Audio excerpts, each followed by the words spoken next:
তোমাদের সকলকেই নতুন বছরের অনেক অনেক শুভেচ্ছা ভালোবাসা জানাই। তোমরা সকলেই আমাকে যথেষ্ট ভালোবাসা দিয়েছো, আমার সঙ্গে যুক্ত আছো, আমিও সর্বদাই তোমাদের পাশে আছি। তো বস, 2026 পড়ে গেছে। আর এই 2026-এ কিন্তু অনেকগুলো রেলের পরীক্ষা আছে। এএলপি আছে, টেকনিশিয়ান আছে, জেই আছে, এনটিপিসি আছে এবং গ্রুপ ডি আছে। টার্গেট নাও এই ছাব্বিশের মধ্যে তোমাকে একটা না একটা পোস্ট তোমাকে ছিনিয়ে নিতেই হবে। তার জন্য তোমাকে যা কিছু পড়তে হয় তুমি পড়বে, যা কিছু করতে হয় তুমি করবে। আমি তো তোমার সাথে আছি, চিন্তা কোথায় তোমার? দেখো, আর নতুন বছরে সকল স্যার ম্যাডামরাই তাদের স্টুডেন্টের জন্য নানা রকমের গিফট আনছে, আমিও তোমাদের জন্য গিফট এনেছি। সেটা কি? এই যে এনসিইআরটির নবম আর দশম শ্রেণীর যে সায়েন্সটা, সম্পূর্ণটাই আমি তোমাদের সম্পূর্ণ প্রত্যেকটা অধ্যায় ধরে ধরে একদম বিনামূল্যে বিনামূল্যে পুরো নবম দশম শ্রেণীর প্রত্যেকটা অধ্যায় আমি তোমাদের পড়িয়ে দেবো। এই ইউটিউবেই তুমি পাবে, ঠিক আছে? একদম বিস্তারিত এমনভাবে তোমাদের পড়িয়ে দেবো, একটা প্রশ্নও তোমার শিফটে এর বাইরে হবে না, এইটুকু ভরসা তুমি আমার উপরে রাখতে পারো। ঠিক আছে? সে তুমি যে পরীক্ষায় দাও, এএলপি দাও, টেকনিশিয়ান দাও অথবা গ্রুপ ডি, একটা প্রশ্ন যদি এর বাইরে আসে তখন তুমি আমাকে জানিও, দাদা তুমি কেমন পড়িয়েছো, একটা প্রশ্ন কেন বাইরে এসছে, এটা তুমি তখন আমাকে বলো। ঠিক আছে? আর আজকের এই ক্লাসে আমরা রাসায়নিক বিক্রিয়া এবং সমীকরণটা পড়বো। আর একটু দেখে নাও, দেখো আমি তোমাদের দশম শ্রেণী থেকে শুরু করছি এই কারণেই, কারণ দশম শ্রেণীটা একটু বোঝারও আছে এবং এখান থেকে বেশ প্রশ্ন আসে। নবম শ্রেণীর তুলনায় দশম শ্রেণীতে বেশি প্রশ্ন আসে, সেই জন্য আমি ভাবছি দশম শ্রেণী থেকেই আগে শুরু করি। কেমন? তোমাকে পড়তে হবে রাসায়নিক বিক্রিয়া এবং সমীকরণ, অম্ল, ক্ষারক, লবণ, ধাতু, অধাতু, কার্বন পড়তে হবে। পঞ্চম অধ্যায়টা নেই, ঠিক আছে? তারপরে তোমাকে পড়তে হবে যে জীবন প্রক্রিয়াসমূহ, নিয়ন্ত্রণ, সমন্বয় সাধন, জনন কার্য, বংশগতি আছে, বিবর্তনটা নেই। আলো পড়তে হবে, মানুষের চোখ এবং বর্ণময় বিশ্বটা পড়তে হবে। আর তোমাকে পড়তে হবে, দেখো, এই তড়িৎ, তড়িৎ প্রবাহের চুম্বকীয় ফল আর আমাদের পরিবেশ। ব্যাস এই কটা। এক একটা অধ্যায় আমি তোমাদের খুব ভালো করে পড়িয়ে দিচ্ছি। সাথে দেখো, এই যে আজকে আমি তোমাদের রাসায়নিক বিক্রিয়া সমীকরণটা পড়াচ্ছি, এবার এই অধ্যায়ের ওপরে আমি তোমাদের কি করাবো? মাত্র 20টা এমসিকিউ প্রশ্ন করাবো। আমার টার্গেট কি জানো? আমার টার্গেট, আমি এই অধ্যায় থেকে যে 20টা এমসিকিউ তুলবো, এমনভাবে ঘুরিয়ে তুলবো যাতে তুমি একটা প্রশ্নও সঠিক করতে না পারো। আর তোমার টার্গেট থাকবে, দাদা প্রশ্ন যেভাবেই ঘুরিয়ে দিক না কেন, ওই 20টা প্রশ্ন আমাকে সঠিক করতেই হবে। যেদিন তুমি এই 20টা প্রশ্নই সঠিক করতে পারবা প্রত্যেকটা অধ্যায়ে, সেদিন মাথায় রাখবা যে হ্যাঁ, এই অধ্যায় থেকে যেমনভাবেই প্রশ্ন আসুক না কেন আমি অ্যান্সার করতে পারবোই। বিষয়টা বুঝতে পারছো? তা চলো শুরু করা যাক। তোমাদের কাছে একটাই রিকোয়েস্ট যে আমার কথাগুলো একটু মনোযোগ দিয়ে শুনবে, শুনে বুঝে নেওয়ার চেষ্টা করো। আর যেখানে বুঝতে অসুবিধা হবে ছোট্ট করে আমাকে একটা কমেন্ট করবা, আমি কিন্তু তার উপরে আবার তোমাকে বুঝিয়ে দেবো। চলো, দেখো, রাসায়নিক বিক্রিয়া এবং সমীকরণ। দাদা, এই রাসায়নিক বিক্রিয়াটা আসলে কি? আমরা কি করে বুঝবো যে হ্যাঁ, এখানে রাসায়নিক বিক্রিয়া ঘটেছে? দেখো, কোনো একটা পদার্থ বা কোনো একটা জিনিসের ওপরে যখন কোনো রাসায়নিক পরিবর্তন ঘটে, ধরো কোনো একটা পদার্থের রাসায়নিক পরিবর্তন ঘটেছে, তাহলে তুমি সঙ্গে সঙ্গে বলবা যে রাসায়নিক পরিবর্তন ঘটেছে মানে সেখানে রাসায়নিক বিক্রিয়াও সংঘটিত হয়েছে। যেমন একটা কাগজকে আমি যদি পুড়িয়ে দিই, আগুন দিয়ে পুড়িয়ে দিলাম, তাহলে কি পাবো আমরা? তাহলে আমরা ছাই পাবো, তাই না বস? তাহলে এখানে দেখো, এই যে কাগজটাকে পোড়ালাম, আমরা ছাই পেলাম, একটা নতুন কিছু পেলাম না? এবার এই ছাইটাকে কি ওই আগের অবস্থায় মানে আগের কাগজে কি পরিণত করা যাবে? সেটা কি সম্ভব? সেটা কিন্তু সম্ভব নয়। তাহলে এক্ষেত্রে কি ধরনের পরিবর্তন ঘটেছে? এক্ষেত্রে কিন্তু রাসায়নিক পরিবর্তন ঘটেছে। মোদ্দা কথা, দাদা, রাসায়নিক পরিবর্তন মানে পদার্থের এমন একটা অবস্থায় নিয়ে যাওয়া, মানে এক অবস্থায় ছিল, সেখান থেকে এমন একটা অবস্থায় নিয়ে গেলাম যে সেখান থেকে আর আগের অবস্থায় ফিরে আসা কখনোই সম্ভব নয়। সেটাই হচ্ছে রাসায়নিক পরিবর্তন ঘটা। আর রাসায়নিক পরিবর্তন যেখানে ঘটে সেখানে তো রাসায়নিক বিক্রিয়া হবেই হবে। যেমন দেখো, আমরা ওই যে গ্রীষ্মকালে, গরমকালে যদি আমরা দুধ রেখে দিই, গরমকালে দুধ রেখে দিলাম, তো সকালে রাখলাম, বিকালের মধ্যেই দেখলাম দুধটা দই হয়ে গেছে। এবার তুমি আমায় বলো, ওই দইয়ের মধ্যে কোনো কিছু মিশিয়ে হোক বা জাল দিয়ে হোক, মানে তাপ দিয়ে হোক, কোনো কিছু করে কি তুমি ওই দইটাকে আবার পুনরায় দুধে আনতে পারবে? কখনোই পারবে না। তাহলে এক্ষেত্রে কিন্তু রাসায়নিক বিক্রিয়া সংঘটিত হয়েছে। বিষয়টা বুঝতে পারছো যে রাসায়নিক পরিবর্তন বিষয়টা কি? দেখো, রাসায়নিক পরিবর্তন হওয়া মানেই কিন্তু রাসায়নিক বিক্রিয়া সংঘটিত হওয়া। যেমন দেখো এই যে লোহার জিনিসপত্র দা, কোদাল, কাঁচি এগুলো যদি আমরা ফেলে রাখি তাহলে কয়েকদিন পরে আমরা দেখব তার উপরে জং ধরে গেছে, তাই না? এবার সেই জংটাকে কি তুমি আগের মতো চকচকে লোহায় পরিণত করতে পারবে? কখনোই পারবে না। তাহলে এক্ষেত্রেও কিন্তু রাসায়নিক পরিবর্তন ঘটেছে। আর রাসায়নিক পরিবর্তন ঘটা মানেই কিন্তু রাসায়নিক বিক্রিয়াও সংঘটিত হয়েছে। যেমন আঙুর গেজিয়ে ওঠে, মানে আঙুর কি হয়? গেজিয়ে ওঠে, মানে বলতে পারো যেমন আমরা গ্রামাঞ্চলে দেখি না যে খেজুরের রস বা তালের রস ধরো দুপুরবেলা পারলো সেটা হচ্ছে রেখে দিয়ে যদি কালকে সকালে যদি আমরা দেখি সেই রসটা কেমন মানে গ্যাজলা গ্যাজলা ওঠে, অর্থাৎ সেটা কি হয়? তাড়িতে পরিণত হয়। এবার সেই তাড়িটা কি আগের মতো সেই মিষ্টি সুস্বাদু রস কি বানানো যাবে? যাবে না। তাহলে সেটাও কিন্তু রাসায়নিক পরিবর্তনের উদাহরণ। খাবার রান্না করা, কাঁচা মাংস রান্না করে তুমি একদম পাকিয়ে নিলে, তাহলে সেই পাকা মাংস কি পুনরায় কাঁচা মাংস পরিণত করতে পারবে? পারবে না। তাহলে সেখানেও কিন্তু রাসায়নিক পরিবর্তন ঘটেছে, অর্থাৎ রাসায়নিক বিক্রিয়াও ঘটেছে। বুঝতে পারছো? দেখো আমাদের দেহে খাবারের হজম, এটাও কিন্তু রাসায়নিক পরিবর্তনের উদাহরণ। আমাদের শ্বাস প্রশ্বাস নেওয়াটাও কিন্তু রাসায়নিক পরিবর্তনের উদাহরণ। কারণ কি? কারণ আমরা যে খাবারগুলো খাই সব থেকে সরল শর্করা গ্লুকোজ। ওই শ্বাস প্রশ্বাস নেওয়া মানে কি অক্সিজেন যায়, অক্সিজেন ওই গ্লুকোজের সঙ্গে মিশে গিয়ে গ্লুকোজকে ভেঙে ফেলে, ভেঙে এটিপি উৎপন্ন করে, তাই না? সেক্ষেত্রে কিন্তু ওই এটিপি অর্থাৎ ওই শক্তি কিন্তু পুনরায় গ্লুকোজ তৈরি হবে না। তাহলে এক্ষেত্রেও কিন্তু এটাও কিন্তু আমাদের শ্বাস প্রশ্বাস নেওয়াটাও কিন্তু এক ধরনের রাসায়নিক বিক্রিয়া আমরা বলতে পারি। তাহলে বিষয়টা বুঝতে পারছো যে রাসায়নিক পরিবর্তন কি? দাদা আর একটা জিনিস আমরা ছোটোবেলায় পড়েছিলাম যে ভৌত পরিবর্তন, রাসায়নিক পরিবর্তন। রাসায়নিক পরিবর্তন তো তুমি বললে যে আগের অবস্থায় আর ফেরা যায় না, কিন্তু ভৌত পরিবর্তনটা কি? দেখো ওই যেমন আমি তোমায় বললাম একটা বরফ, একটা বরফকে তুমি তাপ দিলে সেই বরফটা গলে জল হয়ে গেল। এবার তুমি আমায় বলো এই জলটাকে পুনরায় কি আগে যেমন ছিল, মানে আগে তো বরফ ছিল, সেই বরফ কি বানানো যাবে? অবশ্যই যাবে। জল থেকে তাপ বার করে নেব, মানে ওই তোমার ওই জলটাকে ফ্রিজের মধ্যে রেখে দিলেই তো আবার পুনরায় বরফ হয়ে যাবে। তাহলে আগের অবস্থায় ফিরে যেতে পারছি। তাহলে সেই রকমের পরিবর্তনকে আমরা বলবো ভৌত পরিবর্তন। তাহলে যদি 4টে অপশনে দিয়ে যদি বলে নিম্নলিখিত কোনটা রাসায়নিক পরিবর্তন বা কোনটা ভৌত পরিবর্তন, পারবে? অবশ্যই পারবে। দেখো আরও ভালোভাবে আমরা বোঝার চেষ্টা করি। আমরা একটা কি করলাম, ম্যাগনেসিয়ামের একটা ফিতা নিলাম, এই ধরো এরকম একটা ম্যাগনেসিয়ামের ফিতা নিলাম, নিয়ে বায়ুতে পোড়ানো হলো। বায়ুতে মানে কি? ফাঁকা জায়গায়, মানে বাতাসের উপস্থিতিতে আগুন ধরিয়ে পোড়াচ্ছি। পোড়ালে পরে আমরা কি পাবো? আমরা দেখব যে নিচে এক জায়গায় সাদা ছাই, মানে সাদা গুঁড়ো, অর্থাৎ সাদা ছাই পাবো। এবার তুমি আমায় বলো এই সাদা ছাইকে কি আগের মতো ওই চারকোনা লম্বাটে ম্যাগনেসিয়ামের ফিতার মতো কি আমরা বানাতে পারবো? কখনোই পারবো না। তাহলে এক্ষেত্রে কিন্তু রাসায়নিক পরিবর্তন ঘটেছে। আর রাসায়নিক পরিবর্তন ঘটা মানেই এখানে কি হয়েছে? রাসায়নিক বিক্রিয়া সংঘটিত হয়েছে। তাই আমরা বলতে পারি দাদা যে ওই ম্যাগনেসিয়ামের একটা ফিতাকে যদি বাতাসে, মানে বায়ুতে, অর্থাৎ অক্সিজেনের উপস্থিতিতে, দেখো অক্সিজেন না থাকলে তো কোনো কিছুতে আগুন ধরবেই না, ওই জন্য বলছি যে বাতাসে অর্থাৎ অক্সিজেনের উপস্থিতিতে যদি আমরা পোড়াই তাহলে আমরা কি দেখব? আমরা দেখব সাদা শিখা সহ ওই ফিতাটা জ্বলছে। কেমন শিখা? এক একটা পয়েন্ট মাথায় রাখবে। সাদা শিখা সহ ওই ফিতাটা জ্বলছে, আর নিচে গুঁড়ো গুঁড়ো সাদা রঙের গুঁড়ো পাওয়া যাচ্ছে। ওই যে সাদা রঙের গুঁড়ো, ওটার নামই হচ্ছে ম্যাগনেসিয়াম অক্সাইড। এটা কিন্তু একটা নতুন মানে পদার্থ বলতে পারো। অর্থাৎ মোদ্দা কথা দাদা, আমরা রাসায়নিক বিক্রিয়ার ক্ষেত্রে নতুন কিছু পাই। আমরা রাসায়নিক বিক্রিয়ার ক্ষেত্রে নতুন কিছু পাই, যেটাকে আর আগের অবস্থায় ফিরিয়ে নিয়ে যাওয়া সম্ভব নয়। তাহলে এ থেকে আমরা কি বুঝলাম? আমরা বুঝলাম যে ম্যাগনেসিয়ামের সাথে যদি আমরা অক্সিজেন যোগ করি, মানে অক্সিজেনের উপস্থিতিতে যদি বাতাসে পোড়াই, তাহলে আমরা ম্যাগনেসিয়াম অক্সাইড পাবো, যেটা হচ্ছে সাদা রঙের গুঁড়ো। আর ওই ম্যাগনেসিয়ামের ফিতাকে যদি জ্বালানো হয় তাহলে সেটা কেমনভাবে জ্বলে? সাদা শিখা সহ জ্বলে। তাহলে এইটুকুর মধ্যে যেভাবেই প্রশ্ন আসুক না কেন তুমি বলতে পারবে না? বলো, আমি বলছি, বলো বলো ম্যাগনেসিয়াম ফিতাকে বাতাসে পোড়ালে কী রঙের শিখা সহ জ্বলে? সাদা রঙের শিখা সহ জ্বলে। বলো ম্যাগনেসিয়াম ফিতাকে বাতাসে অক্সিজেনের উপস্থিতিতে পোড়ালে পরে যে সাদা গুঁড়ো পাওয়া যায় তার নাম কি?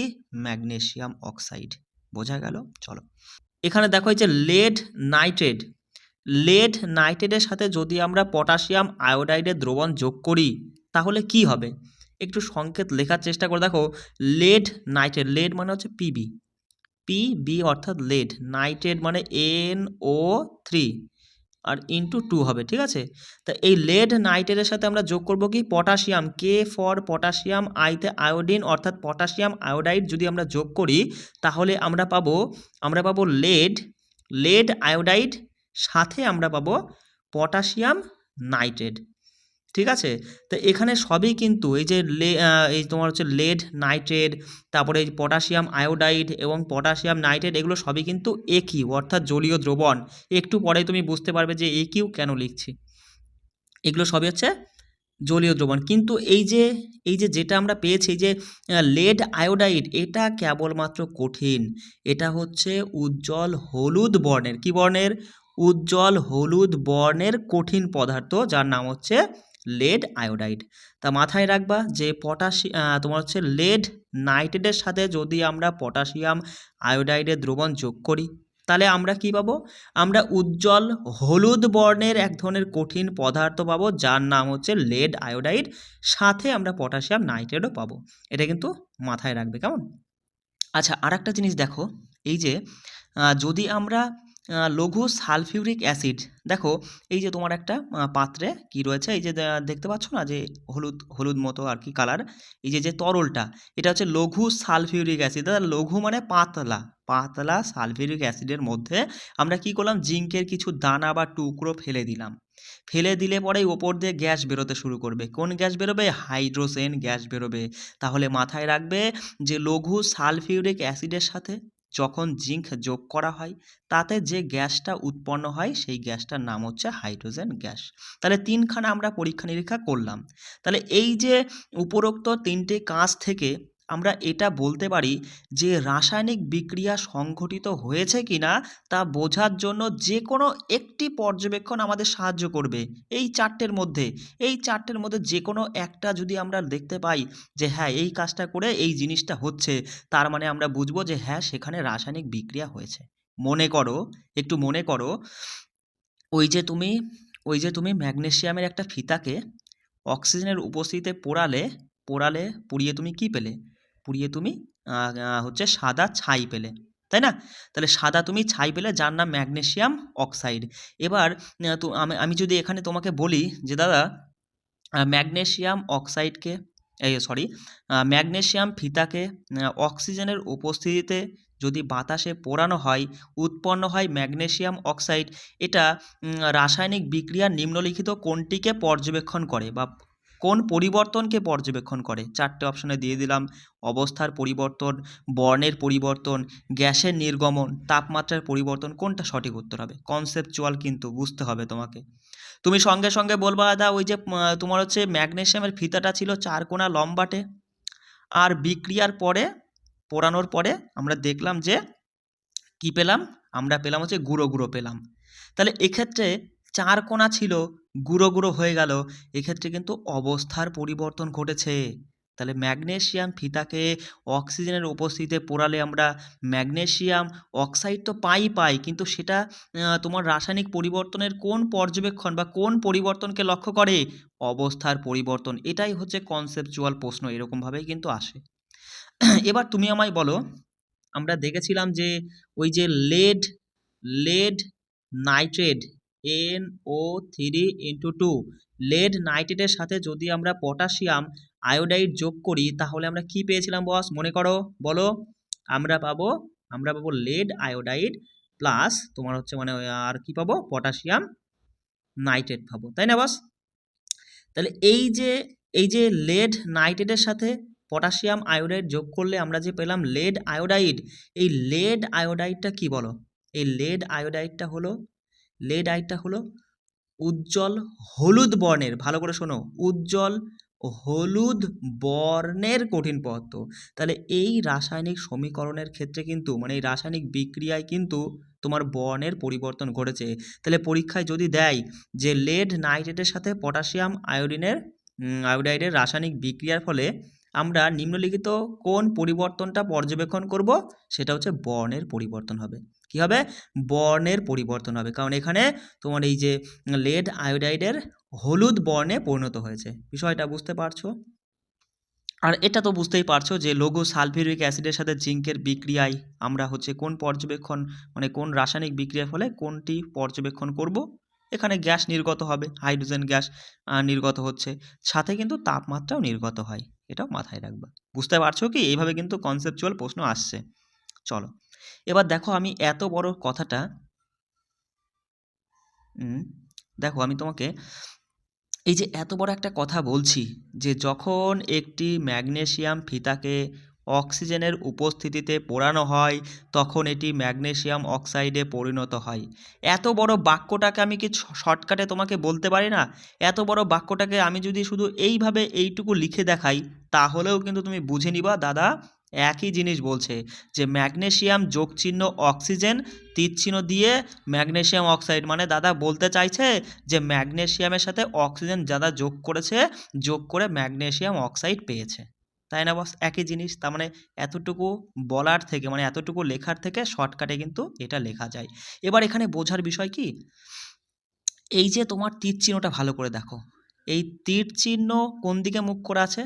এই দিকে, অর্থাৎ ডান দিকে মুখ করে আছে। এই তীর চিহ্নর বাঁ দিকে যা কিছুই থাকুক না কেন তাদেরকে বিক্রিয়ক পদার্থ বলে। কি বলে? তীর চিহ্নর বাঁ দিকে যা কিছুই থাকবে তাদেরকে বিক্রিয়ক পদার্থ বলে। আর তীর চিহ্নর ডান দিকে তীরচিহ্ন ডান দিকে যা কিছুই থাকুক না কেন তাদেরকে বিক্রিয়াজাত পদার্থ বলে। তার মানে এই বিক্রিয়ক পদার্থগুলোই মিলিত হয়ে বা কোনো একটা কিছু হয়ে বিক্রিয়াজাত পদার্থটা উৎপন্ন হয়, এটা কিন্তু পরে হয়। বিষয়টা বুঝতে পারছো? তুমি কখনোই এটা বলবা না যে ম্যাগনেসিয়াম অক্সাইড থেকে আমরা ম্যাগনেসিয়াম আর অক্সিজেন পাই, এটা নয়। তুমি বলবা যে ম্যাগনেসিয়াম আর অক্সিজেন যোগ করে আমরা ম্যাগনেসিয়াম অক্সাইডটা পেলাম। তাহলে বুঝতে পারছো? আবার বলছি শোনো, তীর চিহ্নর বাঁ দিকে থাকে বিক্রিয়ক পদার্থ আর তীর চিহ্নর ডান দিকে থাকে বিক্রিয়াজাত পদার্থ। বুঝতে পারলে? চলো আচ্ছা দেখো, তাহলে এই যে আমরা দেখো আমরা প্রথমে ওই যে আমি কি বলছি তোমাকে, আমি তোমাকে পুরো বাক্যটা কি বললাম, যে একটি ম্যাগনেসিয়ামের ফিতাকে বায়ুতে অক্সিজেনের উপস্থিতিতে পুড়িয়ে আমরা ম্যাগনেসিয়াম অক্সাইড পেলাম, সেটাকে শর্টকাটে আমি এইভাবে তোমাকে বললাম যে ম্যাগনেসিয়াম যোগচিহ্ন দিয়ে অক্সিজেন তীরচিহ্ন দিয়ে ম্যাগনেসিয়াম অক্সাইড, এতটুকু লিখেছিলাম। তারপরে এটাকে আরও শর্টকাটে লিখে বোঝানো যায় যদি আমি এদের সংকেতগুলো জানি, তাই না? যেমন ম্যাগনেসিয়ামের সংকেত কি, তুমি সঙ্গে সঙ্গে বলবা এমজি। এমজি মানে ম্যাগনেসিয়াম। দেখো এখানে কিন্তু এম আর জি আলাদা জিনিস নয়, এমজি মানে টোটালটাই হচ্ছে ম্যাগনেসিয়াম। অনেকে হয়তো মনে করবে দাদা এম আলাদা জি আলাদা, এটা কিন্তু তা নয়। এর জন্য নবম শ্রেণী তোমাকে পড়তে হবে ভালো করে।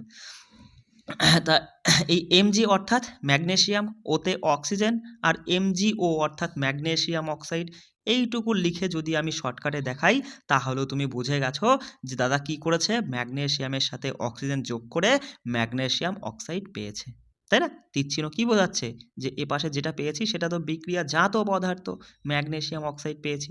এবার দেখো এখানে তুমি আমায় একটা জিনিস বলো, এই যে সমীকরণটা, এটা তো একটা রাসায়নিক সমীকরণ। কেন? কারণ এখানে রাসায়নিক বিক্রিয়া ঘটেছে আর একটা সংকেত ফংকেত দিয়ে লেখা, সেই জন্য এদেরকে আমরা রাসায়নিক সমীকরণ বলবো। এবার আমাকে বলো এটা কি সমিত সমীকরণ? দেখো অনেকে বোঝো না এই জিনিসটা, যে সমিত সমীকরণ কি আর সমিত সমীকরণ মানে সমিত সমতাবিহীন রাসায়নিক সমীকরণ কি, এই জিনিসটা বোঝো না। একদম সহজ, শোনো। দেখো দেখো এই তীর চিহ্নকে সমান ধরো, এই তীর চিহ্নটাকে সমান ধরে নাও।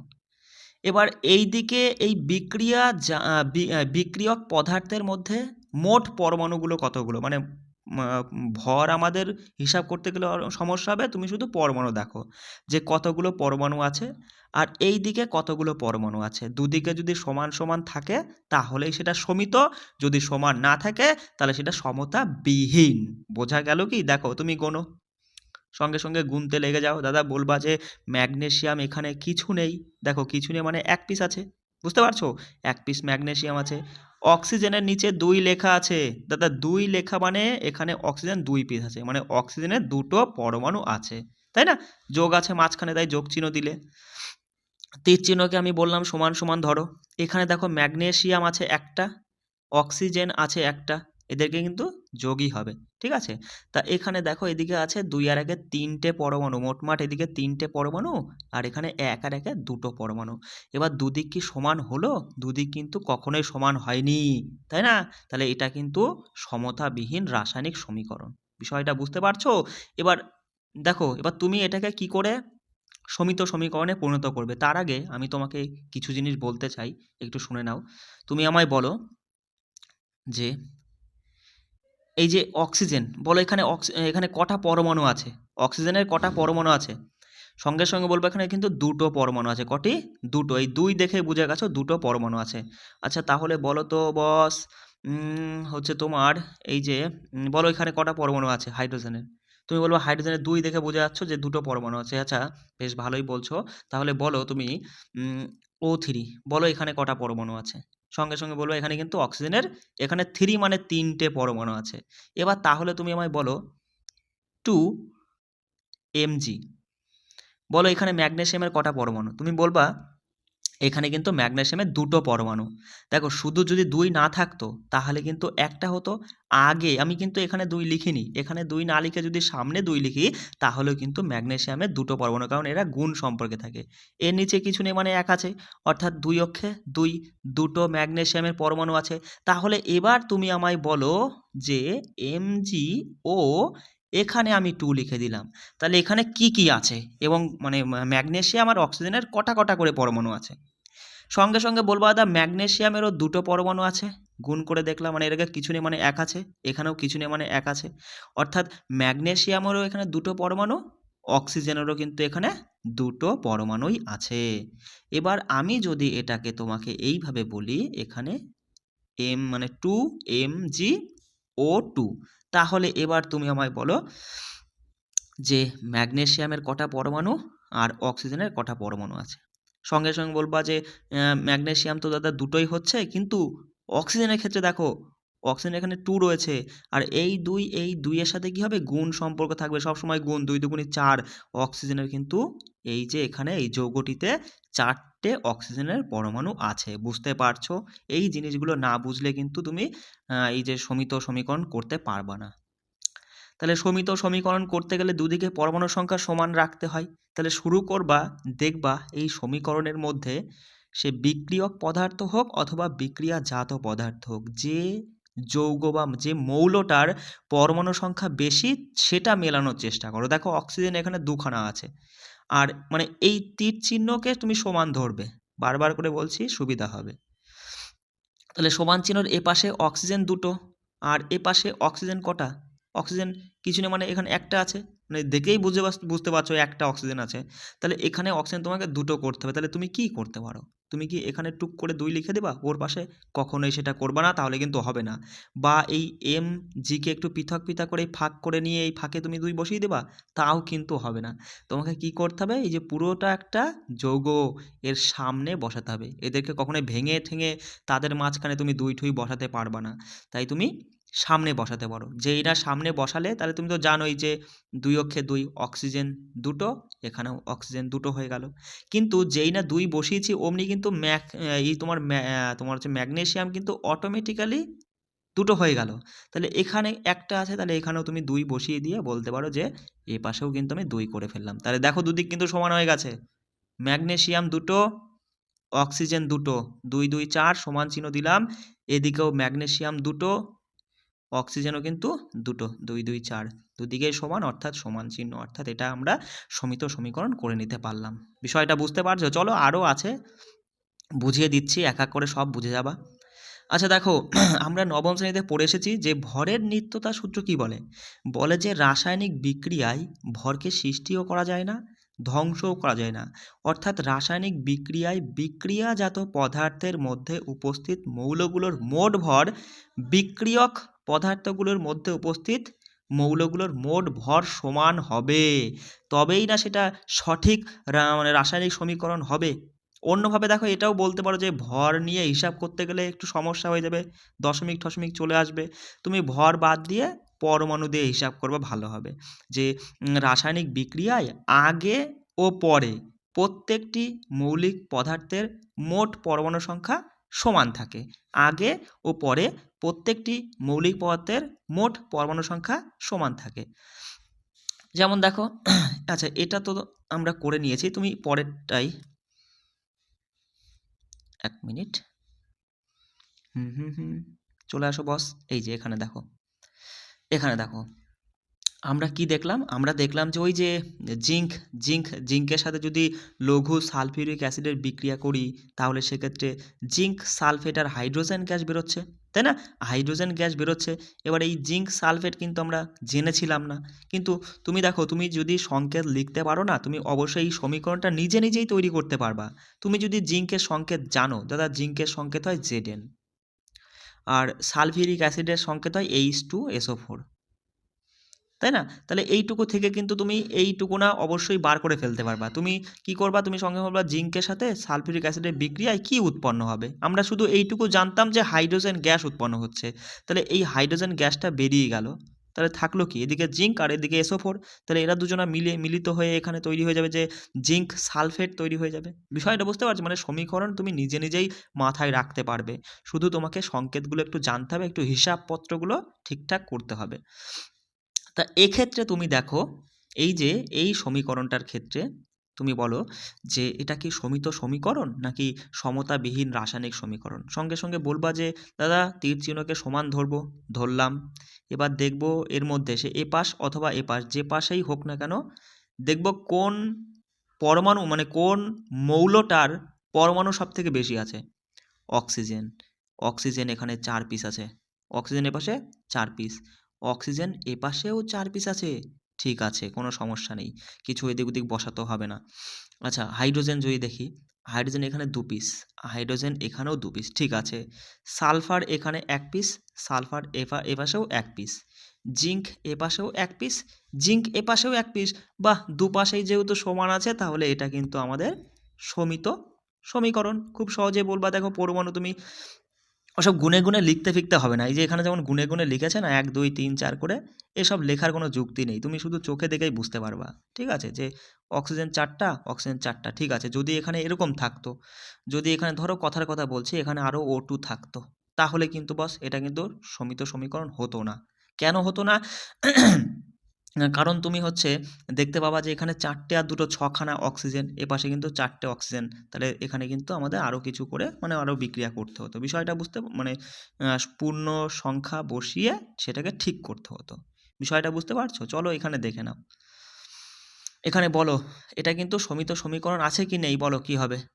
সঙ্গে বলবা দাদা একটা জিনিস ভালো মতোই বুঝে গেছি যে এখানে 4টে অক্সিজেনের পরমাণু, এখানে অক্সিজেনের পরমাণু একটা, কি করে এটা সমিত সমীকরণ হয়? এটা তো সমিত সমীকরণ নয়। তাহলে আমাদের করতে হবে, কি করতে পারি আমরা কি করতে পারি?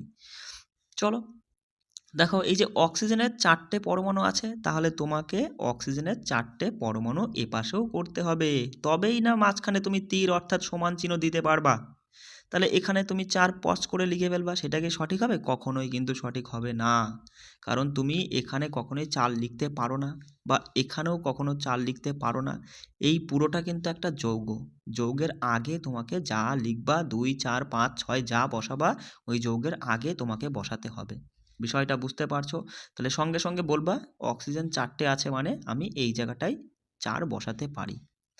তাহলে কিন্তু এবার অক্সিজেন এপাশেও 4টে, অক্সিজেন এপাশেও 4টে, ঠিক আছে।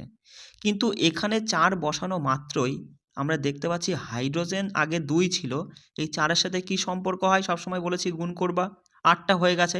কিন্তু হাইড্রোজেন এপাশে 2টো আছে, এপাশে হাইড্রোজেন 8টা হয়ে গেল, আর এপাশে আছে 2টো। কি করব? এখানে 4 বসিয়ে দেব। দিতে পারি কি? অবশ্যই বসাতে পারি। তাহলে কিন্তু 4 দুগুণে 8, ঠিক আছে। তাহলে অক্সিজেনটাও আমরা ঠিক করলাম, আর হাইড্রোজেনটাও আমরা ঠিক করে নিলাম।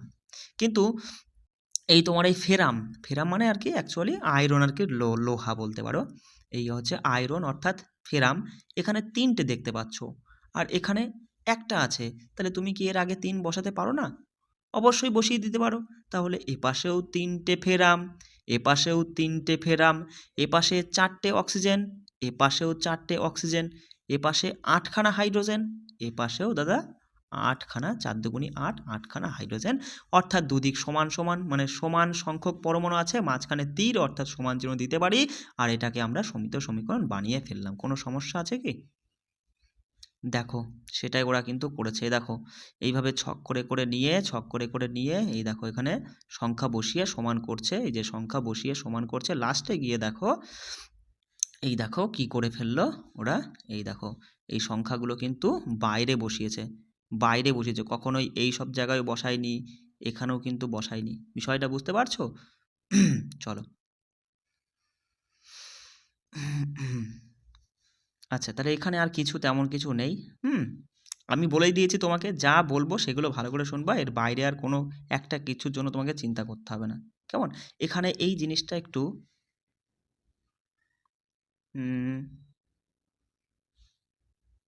আচ্ছা এখানে একটু মাথায় রাখবে। দেখো এটা গুরুত্বপূর্ণ যে দাদা, এই যে আমরা কি করলাম, এই যে রাসায়নিক সমীকরণের সমতা বিধান করার জন্য আমরা বারবার পূর্ণ সংখ্যা 4, 3, 4 নয় 2 নিয়ে বসানোর চেষ্টা করেছি না? তাহলে এই যে পূর্ণ সংখ্যা নিয়ে বসানোর চেষ্টা করেছি, এটাকে এটাকে হিট অ্যান্ড ট্রায়াল পদ্ধতি বলা হয়। মাথায় রাখবে যে রাসায়নিক সমীকরণের সমতা বিধান করার জন্য এই যে পদ্ধতি আমরা অবলম্বন করলাম, মানে ক্ষুদ্র ক্ষুদ্র পূর্ণ সংখ্যার সহগ নিয়ে বারবার চেষ্টা করেছি, এটাই হচ্ছে হিট অ্যান্ড ট্রায়াল পদ্ধতি। অর্থাৎ মাথায় রাখবা যে রাসায়নিক সমীকরণের সমতা বিধান করার যে পদ্ধতি, সেটাকে হিট অ্যান্ড ট্রায়াল পদ্ধতি বলা হয়। ঠিক আছে? আচ্ছা, এর আগে আমি এখানে 1 মিনিট এখান থেকে এগুলো একটু দেখে নাও। ঠিক আছে? আচ্ছা দেখো বলে দিচ্ছি, শোনো। যে এই যে মাথায় রাখবা যে যৌগটিতে সর্বাধিক সংখ্যক পরমাণু থাকে তার থেকে সমতা বিধান শুরু করতে হবে। দেখো এই জিনিস তো আমি বলে দিলাম, তাও আমি তোমাকে মানে দেখিয়ে দিচ্ছি, তুমি যখন পাঠ্য বইটা খুলে মার্কিং করবা, যাতে ভালো মতো মার্কিং করতে পারো, সেই জন্য বলছি। মাথায় রাখবা যে যৌগটিতে, আমি যেগুলো বলবো সেগুলো মার্কিং করবা, যে যৌগটিতে সর্বাধিক সংখ্যক পরমাণু থাকে তার থেকে সমতা বিধান শুরু করা হয়। এটি বিক্রিয়ক বা বিক্রিয়াজাত পদার্থ যে কোনো একটি হতে পারে। এই যৌগটিতে উপস্থিত হচ্ছে সর্বাধিক সংখ্যক পরমাণু সম্পূর্ণ তোমার হচ্ছে মৌলটিকে শনাক্ত করা হলো আর কি।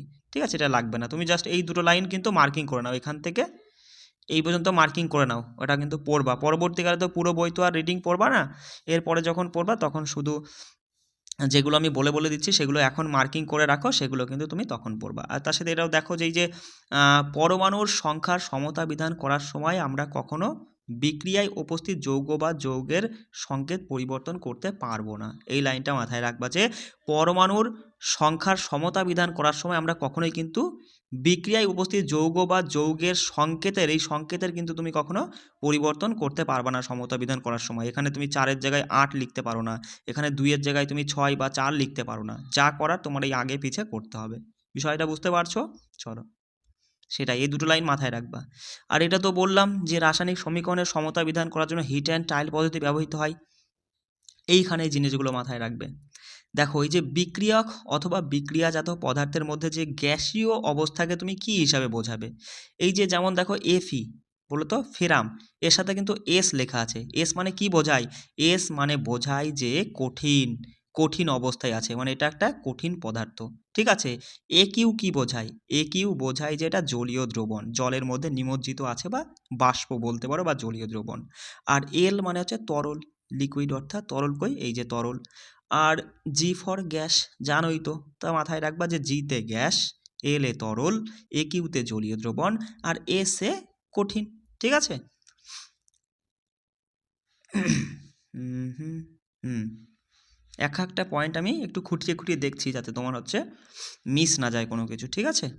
এখান থেকে এটা মাথায় রাখবা একটু যে কিছু কিছু ক্ষেত্রে বিক্রিয়ার জন্য প্রয়োজনীয় শর্ত যেমন উষ্ণতা, চাপ, এগুলো অনুঘটক হিসাবে কাজ করে। ঠিক আছে? মাথায় রাখবা যে কিছু কিছু ক্ষেত্রে রাসায়নিক বিক্রিয়ায় তোমার হচ্ছে প্রয়োজনীয় শর্ত, উষ্ণতা এবং চাপ, এগুলো কি অনুঘটক হিসাবে কাজ করে। আর যেগুলোকে তীর চিহ্নের ওপরে বা নিচে লেখা হয়। কোথায় লেখা হয়? তীর চিহ্নের ওপরে বা নিচে। যেমন দেখো এই যে তোমার কি কার্বন মনোক্সাইড একটা গ্যাস, জি ফর গ্যাস, বুঝতেই পারছো। তার সাথে তুমি যদি 2 অণু হাইড্রোজেন গ্যাস যোগ করে তুমি এই তীর চিহ্ন কি বোঝায়? যে রাসায়নিক বিক্রিয়া সংঘটিত হচ্ছে, হয়ে এটা তৈরি হচ্ছে। এবার তুমি এই কার্বন মনোক্সাইড গ্যাসের সাথে হাইড্রোজেন গ্যাস যোগ করে 340 ATM অর্থাৎ প্রমাণ বায়ুমণ্ডলীয় চাপে তুমি কি পাবে? তুমি মিথানল পাবে, CH3OH অর্থাৎ মিথানল। পাশে লিখে নাও, বইয়ের পাশে লিখে নাও, মিথানল, CH3OH অর্থাৎ মিথানল। পরীক্ষায় সরাসরি প্রশ্ন দেবে যে কার্বন মনোক্সাইড গ্যাসের সাথে যদি হাইড্রোজেন গ্যাসের বিক্রিয়া করা হয় তাহলে নিম্নলিখিত কোনটি পাওয়া যায়? মিথানল দিল, অ্যালকোহল দিল, এরকম আর কি 4টে অপশন দিতে পারে, CH3OH অর্থাৎ মিথানল। এটাও আসতে পারে যে কার্বন মনোক্সাইডের সাথে হাইড্রোজেন গ্যাসের বিক্রিয়ায় মিথানল উৎপন্ন করতে বা তৈরি করতে কত, মানে কি পরিমাণ চাপের প্রয়োজন? 340 ATM। কত? 340 ATM।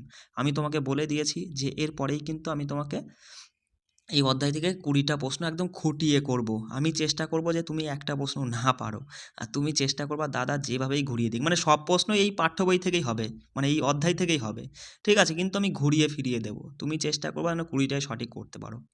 তার সাথে দেখে নাও যে এই যে 6 অণু কার্বন ডাই অক্সাইডের সাথে যদি 12 অণু জল যোগ করা হয়, আর ওই গাছের পাতায় তো তোমার হচ্ছে কী থাকে?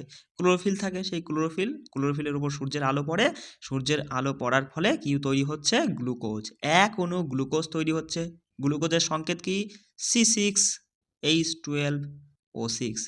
1 অণু গ্লুকোজ তৈরি হচ্ছে, 6 অণু অক্সিজেন তৈরি হচ্ছে, আবার 6 অণু জলও তৈরি হচ্ছে। ঠিক আছে? মাথায় রাখবা যে 6 অণু কার্বন ডাই অক্সাইড গ্যাস, 12 অণু জল, সূর্যালো মানে ক্লোরোফিলে সূর্যালোকের উপস্থিতিতে 1 অণু গ্লুকোজ, 6 অণু অক্সিজেন, আবার 6 অণু জল রিটার্ন ফিরিয়ে দিচ্ছে। বুঝতে পারছো? এখান থেকে গুরুত্বপূর্ণ লাইন দেখো, একটা পয়েন্ট আমরা কিন্তু ছাড়বো না, আমি বারবার করে বলছি, একদম খুঁটিয়ে তোমাকে পড়তে হবে, তবেই না তুমি 40-এ 40 পাবা, তাই না? এখান থেকে মাথায় রাখবা যে রাসায়নিক বিক্রিয়া চলাকালীন একটি মৌলের পরমাণুগুলো অন্য মৌলের পরমাণুতে রূপান্তরিত হয় না। দেখো প্রশ্ন তুমি তো জানোই যে রেলে কিন্তু প্রশ্ন কেমন দেয়, 4টে অপশান, মানে 4টে বড় বড় লাইন দিয়ে বলবে নিম্নলিখিত কোন বিবৃতিটা সঠিক বা কোন বিবৃতিটা সঠিক নয়, সেরকম দেবে কিন্তু। সেই জন্য একটা লাইন তোমার কাছে গুরুত্বপূর্ণ। মাথায় রাখবে যে রাসায়নিক বিক্রিয়া চলাকালীন একটি মৌলের পরমাণুগুলো অন্য মৌলের পরমাণুতে রূপান্তরিত হয় না, সেটা তো আমরা দেখলামই।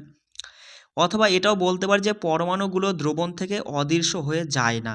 মাথায় রাখবে রাসায়নিক বিক্রিয়া চলাকালীন মৌলগুলো একটি মৌলের পরমাণু অন্য মৌলের পরমাণুতে রূপান্তরিত হয় না, বা বলতে পারি রাসায়নিক বিক্রিয়া চলাকালীন পরমাণুগুলো দ্রবণ থেকে অদৃশ্য হয়ে যায় না।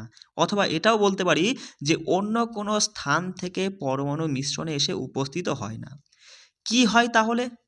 তাহলে রাসায়নিক বিক্রিয়া চলাকালীন কি হয়? প্রকৃতপক্ষে রাসায়নিক বিক্রিয়া চলাকালীন তুমি বলবে যে রাসায়নিক বিক্রিয়ার সময় বিক্রিয়ক পদার্থের পরমাণুগুলোর মধ্যেকার রাসায়নিক বন্ধনগুলো ভেঙে যায়, ভেঙে গিয়ে নতুন বন্ধন গঠনের মাধ্যমে নতুন পদার্থ তৈরি হয়। ব্যাস, এইটুকু মার্কিং করে নাও, এটুকু কিন্তু পড়ে নিবা। এবার চলে আসো, বিভিন্ন রকমের রাসায়নিক বিক্রিয়া রয়েছে, যেমন দেখো সংযোজন বিক্রিয়া। একটা নাম মাথায় রাখবে, সংযোজন বিক্রিয়াকে তোমার সংমিশ্রণ বিক্রিয়া, আমি লিখে দিচ্ছি সংমিশ্রণ। একটু বানানগুলো মানে কি বলবো, লেখাগুলো একটু দেখে নিবা, বুঝতে পারছো? সংযোজন বিক্রিয়াকে সংমিশ্রণ বিক্রিয়াও বলা হয়, অথবা কম্বিনেশন রিয়াকশন, এটাও মাথায় রাখবে। এই কম্বিনেশন রিয়াকশন কিন্তু বাংলায় বানান করে দিয়ে দেবে, কম্বিনেশন রিয়াকশন। সেই জন্য মাথায় রাখবা যে সংযোজন বিক্রিয়াকে সংমিশ্রণ বিক্রিয়াও বলে, আবার কম্বিনেশন রিয়াকশনও কিন্তু বলে। ঠিক আছে? যেমন দেখো ওই যে দাদা, ওই যে আমরা একটা পাত্রে জল নিলাম, তাই না? এবার জলের মধ্যে ক্যালসিয়াম অক্সাইড ঢাললাম, মানে কিছু কিছু ক্যালসিয়াম অক্সাইডের দানা বা দলা বা বলতে পারো যে টুকরো ঢেলে দিলাম। ঢাললে পরে তো আমরা কি পাবো? আমরা পাবো ক্যালসিয়াম হাইড্রক্সাইড, যেটাকে কলিচুন বলা হয়। দেখো এখানে বলেই দিয়েছে যে ক্যালসিয়াম অক্সাইড ও জলের বিক্রিয়ায় উৎপন্ন হয় কলিচুন। কি উৎপন্ন হয়? কলিচুন, এবং সাথে তাপ উৎপন্ন হবে। দেখো ভালো করে বুঝবে কিন্তু। দেখো ক্যালসিয়াম অক্সাইড জলের সঙ্গে তীব্র বিক্রিয়া করে কলিচুন অর্থাৎ ক্যালসিয়াম হাইড্রক্সাইড উৎপন্ন করে। তাহলে বলো বলো, আমি যদি বলি নিম্নলিখিত কোনটি কলিচুনের উদাহরণ, বা উদাহরণ তো নয়, মানে বললাম যে নিম্নলিখিত কোনটি কলিচুন, দিয়ে দিলাম ক্যালসিয়াম অক্সাইড, ক্যালসিয়াম হাইড্রক্সাইড, বা দিয়ে দিলাম ক্যালসিয়াম কার্বনেট। সঠিক উত্তর কিন্তু ক্যালসিয়াম হাইড্রক্সাইড। ক্যালসিয়াম হাইড্রক্সাইডকে কলিচুন বলে। আমি লিখে দিচ্ছি, একটু লিখে নাও পারলে। ক্যালসিয়াম হাইড্রক্সাইডকে কলিচুন বলে, আর ক্যালসিয়াম অক্সাইডকে পোড়াচুন বলে। ক্যালসিয়াম অক্সাইডকে পোড়াচুন বলে, ক্যালসিয়াম হাইড্রক্সাইডকে কলিচুন বলে। আর আরেকটা আছে সিএ, পরে আমরা দেখব CaCO3, অর্থাৎ ক্যালসিয়াম কার্বনেট, এটাকে চুনা পাথর বলে। কি বলে? চুনা পাথর বা মার্বেল বলে। কি বললাম আবার শোনো, ক্যালসিয়াম অক্সাইডকে পোড়াচুন বলে, ক্যালসিয়াম হাইড্রক্সাইডকে কলিচুন বলে, আর ক্যালসিয়াম কার্বনেটকে চুনা পাথর বা মার্বেল বলে। বোঝা গেল? একবারে বলে দিলাম, শুনে নাও। তাহলে এখানে আমরা দেখছি কি দাদা, ওই তোমার হচ্ছে পুরা চুন মানে ক্যালসিয়াম অক্সাইড, তার সাথে জল যোগ করলাম, জল যোগ করে তোমার কি পেলাম, ক্যালসিয়াম হাইড্রক্সাইড অর্থাৎ কলি চুন পেলাম, এবং তার সাথে তাপ পাচ্ছি। তার সাথে তাপ কি হচ্ছে বলো তো, এখানে কি তাপ, দেখো এই যে রাসায়নিক বিক্রিয়াটা হওয়ার সময়, রাসায়নিক বিক্রিয়াটা করানোর সময় কি তাপের প্রয়োজন হয়েছিল, নাকি রাসায়নিক বিক্রিয়াটা করলাম বলেই তাপ পেলাম? কোনটা হলো আগে তাই বলো। তুমি বলবা রাসায়নিক বিক্রিয়া এই দুটো যোগ করেছি বলেই তারপরে দেখলাম তাপ, আস্তে আস্তে তাপ হয়ে যাচ্ছে, তাই না? জলের মধ্যে চুন যদি ঢালো, মানে এই পোড়া চুন যদি ঢালো, তাহলে সেটা তুমি কলি চুন পাবা, সাথে কিন্তু তাপ পাবা, দেখবা গরম হয়ে গেছে, তাই না? তাহলে তাপ আমরা কখন পাচ্ছি? বিক্রিয়া করানোর পরে তাপ পাচ্ছি, মানে বলতে পারি যে এখান থেকে তাপ বেরোচ্ছে। আর তাপ বেরোনোটা আমরা বলবো কি, দেখো তাপ বেরোনোকে আমরা এটা বলতে পারি যে তোমার হচ্ছে তাপমোচী বিক্রিয়া। কি বললাম? যেখান থেকে, মানে যে রাসায়নিক বিক্রিয়া থেকে তাপ বেরোয় সেটাকে আমরা তাপমোচী বিক্রিয়া বলি। তাপমোচী, ময়কার চয় দীর্ঘী, ঠিক আছে? তাপমোচী বিক্রিয়া বলি। অথবা এটাকে ইংরাজিতে কিন্তু, ইংরাজি নামগুলো মাথায় রাখবা, ইংরাজিতে কিন্তু এক্সোথার্মিক প্রতিক্রিয়া বলি। কি বললাম?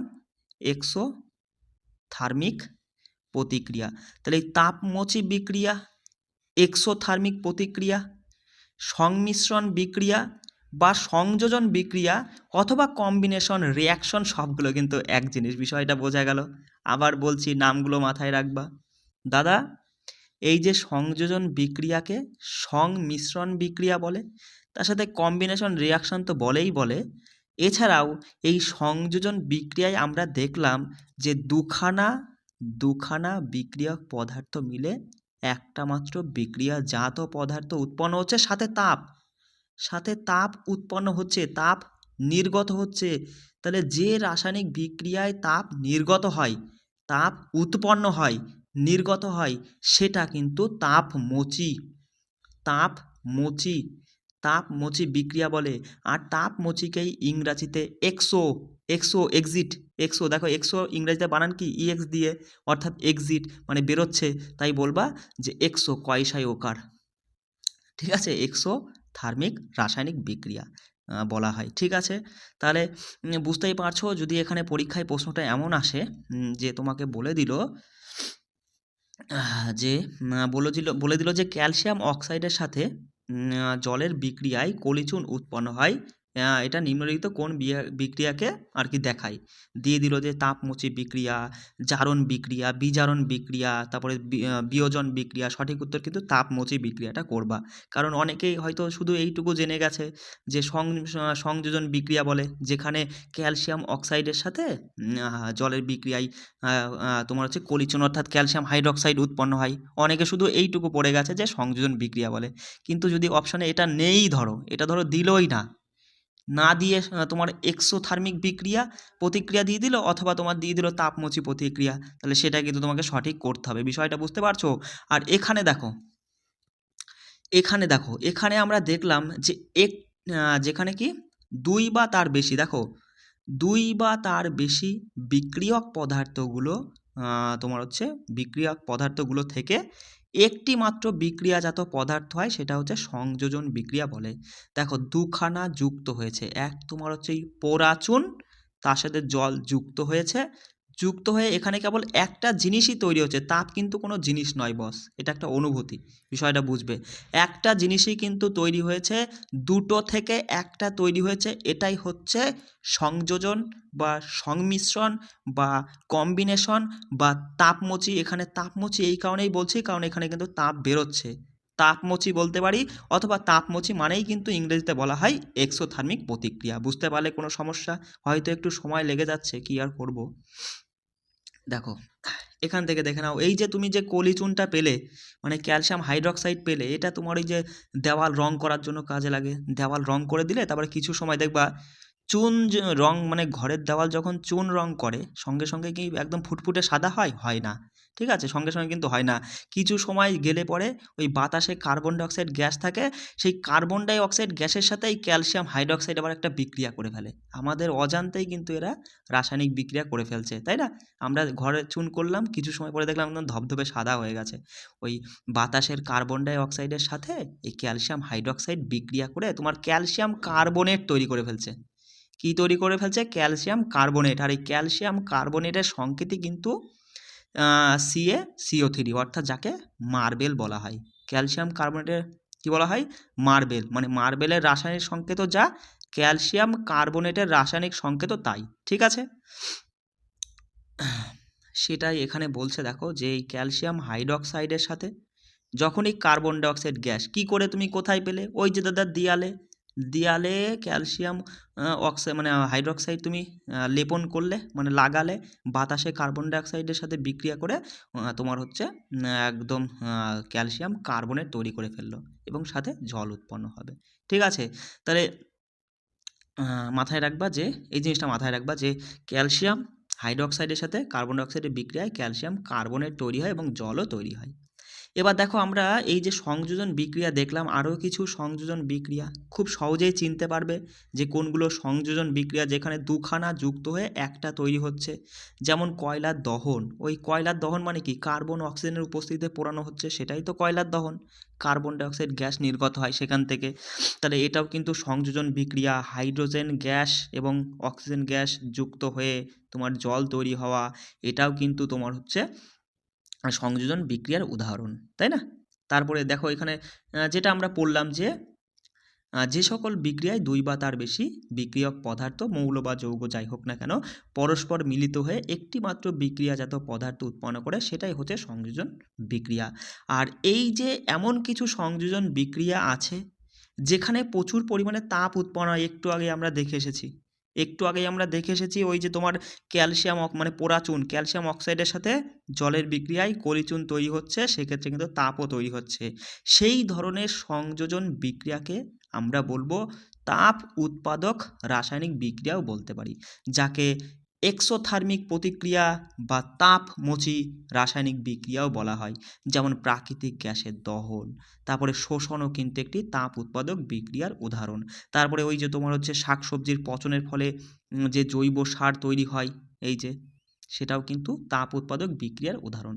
তাহলে এখান থেকে মাথায় রাখবে দাদা, প্রাকৃতিক গ্যাসের দহন মানে কি? মিথেন তো একটা প্রাকৃতিক গ্যাস, অক্সিজেন তো লাগবেই, কোনো গ্যাসের দহন করতে গেলে অক্সিজেনের প্রয়োজনই, অক্সিজেন ছাড়া সম্ভব নাকি? তাই ওই প্রাকৃতিক গ্যাস অর্থাৎ মিথেনের সাথে অক্সিজেনের উপস্থিতিতে আগুন ধরিয়ে দিলাম, কার্বন ডাইঅক্সাইড গ্যাস, ধোয়া কার্বন ডাইঅক্সাইড গ্যাস, আর কিছু তোমার হচ্ছে জলীয় মানে জলের এটা গ্যাস, বাষ্প বলতে পারো, বাষ্প তো নয় সরি, গ্যাস উৎপন্ন হবে, ঠিক আছে? আর শোষণ, দেখো শোষণও কিন্তু একটি তাপ উৎপাদক, এক মিনিট দেখে নাও, শোষণও একটি তাপ উৎপাদক বিক্রিয়া। যেমন দেখো এই তোমার হচ্ছে গ্লুকোজ অক্সিজেনের সঙ্গে যুক্ত হয়ে কি হচ্ছে? কার্বন ডাইঅক্সাইড এবং সাথে জল এবং শক্তি উৎপন্ন হচ্ছে।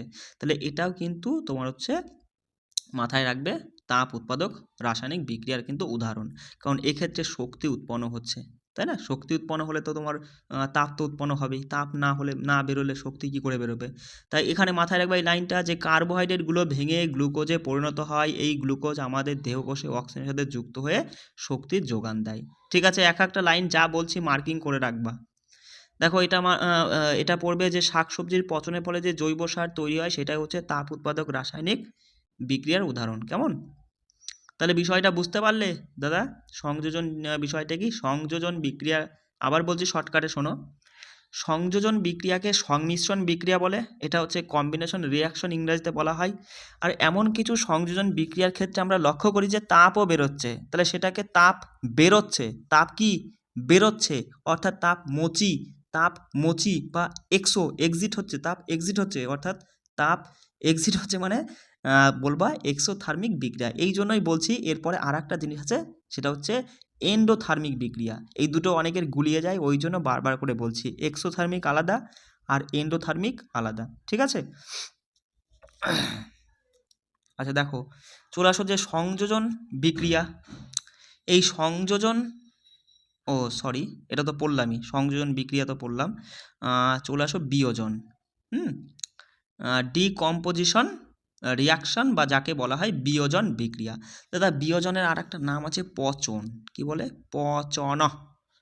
পচন বলে, হ্যাঁ, বিয়োজনকে পচনও বলা হয়, ঠিক আছে। তা এক্ষেত্রে কিন্তু বস, এক্ষেত্রে দেখো, এক্ষেত্রে তাপ বেরোয় না, মানে এই বিয়োজন বিক্রিয়া তুমি যে করছো, এই বিয়োজন বিক্রিয়ার ক্ষেত্রে কিন্তু তাপ বেরোয় না, বরঞ্চ তাপ শোষিত হয়, মানে তাপ কাজে লাগে, তাপ দিবা তবেই তোমার এই বিয়োজন বিক্রিয়াটা হবে, অর্থাৎ তাপ শোষিত হয়, মানে এই বিক্রিয়া কি করে, তাপকে শোষণ করে বা গ্রহণ করে। তাই তুমি বলবা যে এটা হচ্ছে তাপগ্রাহী বিক্রিয়া, তাপ গ্রহণ করছে। এই বিক্রিয়া ঘটানোর জন্য এ কী করছে, তাপ গ্রহণ করবে তবেই বিক্রিয়া হবে, অন্য কিছু তৈরি হবে। তাই এখানে তাপ গৃহীত হচ্ছে, তাই তাপগ্রাহী, এটা কি তাপগ্রাহী। আর তাপগ্রাহীকেই ইংরাজিতে বলা হয় তোমার হচ্ছে এন্ডোথার্মিক বিক্রিয়া, রাসায়নিক বিক্রিয়া আর কি বললাম, এন্ডোথার্মিক, ঠিক আছে। এবার দেখো, এই যে ফেরাস সালফেট দেখতে পাচ্ছ, বুঝতে পারছো তো? ফেরাস সালফেট দেখো, তুমি তো জানোই যে ফেরাস, এফই বলে তো, ফেরাম বা ফেরাস যাই বলো না কেন, বা আয়রন, লোহা বলতে পারো, অসুবিধা নেই। এই ফেরাস, তার সাথে সালফেট, SO4, অর্থাৎ সালফেট। ফেরাসের সাথে সালফেট মানে ফেরাস সালফেট, একসঙ্গে কি বলবা? ফেরাস সালফেট, একটাই জিনিস। এই ফেরাস সালফেটে তুমি তাপ দিলে, কি দিলে? যেই না তুমি তাপ দিলে অমনি এটা ভেঙে অনেকগুলো জিনিস তৈরি হলো। কি কি হলো? একটা তোমার ফেরিক অক্সাইড হলো, আর একটা সালফার ডাই অক্সাইড হলো, আর একটা সালফার ট্রাই অক্সাইড। দেখো, দুখানা অক্সিজেন থাকলে ডাই কথাটা আসবে, আর তিনখানা অক্সিজেন থাকলে ট্রাই কথাটা আসবে। তাহলে তুমি খুব সহজেই কিন্তু এদের সংকেত, মানে সংকেতগুলোর নাম মাথায় রাখতে পারবে। সালফার 2 আছে তাই ডাই, 3 আছে তাই tri, sulphur di, sulphur tri, আর এদিকে ফেরিক অক্সাইড উৎপন্ন হচ্ছে। বোঝা গেল? তাহলে এক্ষেত্রে তুমি একটা জিনিস লক্ষ্য করো দাদা, এই ফেরাস সালফেট তো একটা যৌগ, মানে একটা জিনিসের উপরে আমি তাপ দিলাম, একটা জিনিস ভেঙে গিয়ে যেই না তাপ দিলাম, এখানে তাপ দিতে হচ্ছে আমাকে। আর ওই আগের বিক্রিয়াটার নাম কি ছিল বলো তো? ওটা হচ্ছে সংমিশ্রণ বা সংযোজন বিক্রিয়ার ক্ষেত্রে আমরা তাপ পেয়েছিলাম, বিক্রিয়া ঘটানোর পরে এই দিকে তাপ পেয়েছিলাম, তাই না বাস? আর এক্ষেত্রে ঠিক তার উল্টোটা, তাপ তোমাকে দিতে হবে তবেই বিক্রিয়া হবে, বিক্রিয়ার ফলে তুমি অন্য কিছু পাবা। তাপ দিলে, তাপ দিয়ে তুমি ফেরিক অক্সাইড পেলে, এটা কিন্তু কঠিন, আর দুখানা গ্যাস পাবে, সেই দুখানা গ্যাস একটা sulphur die oxide, sulphur try oxide. গুরুত্বপূর্ণ পয়েন্ট এটাই, এই যে সালফার ডাই অক্সাইড গ্যাসটা উৎপন্ন হচ্ছে, এটা সবুজ বর্ণের গ্যাস।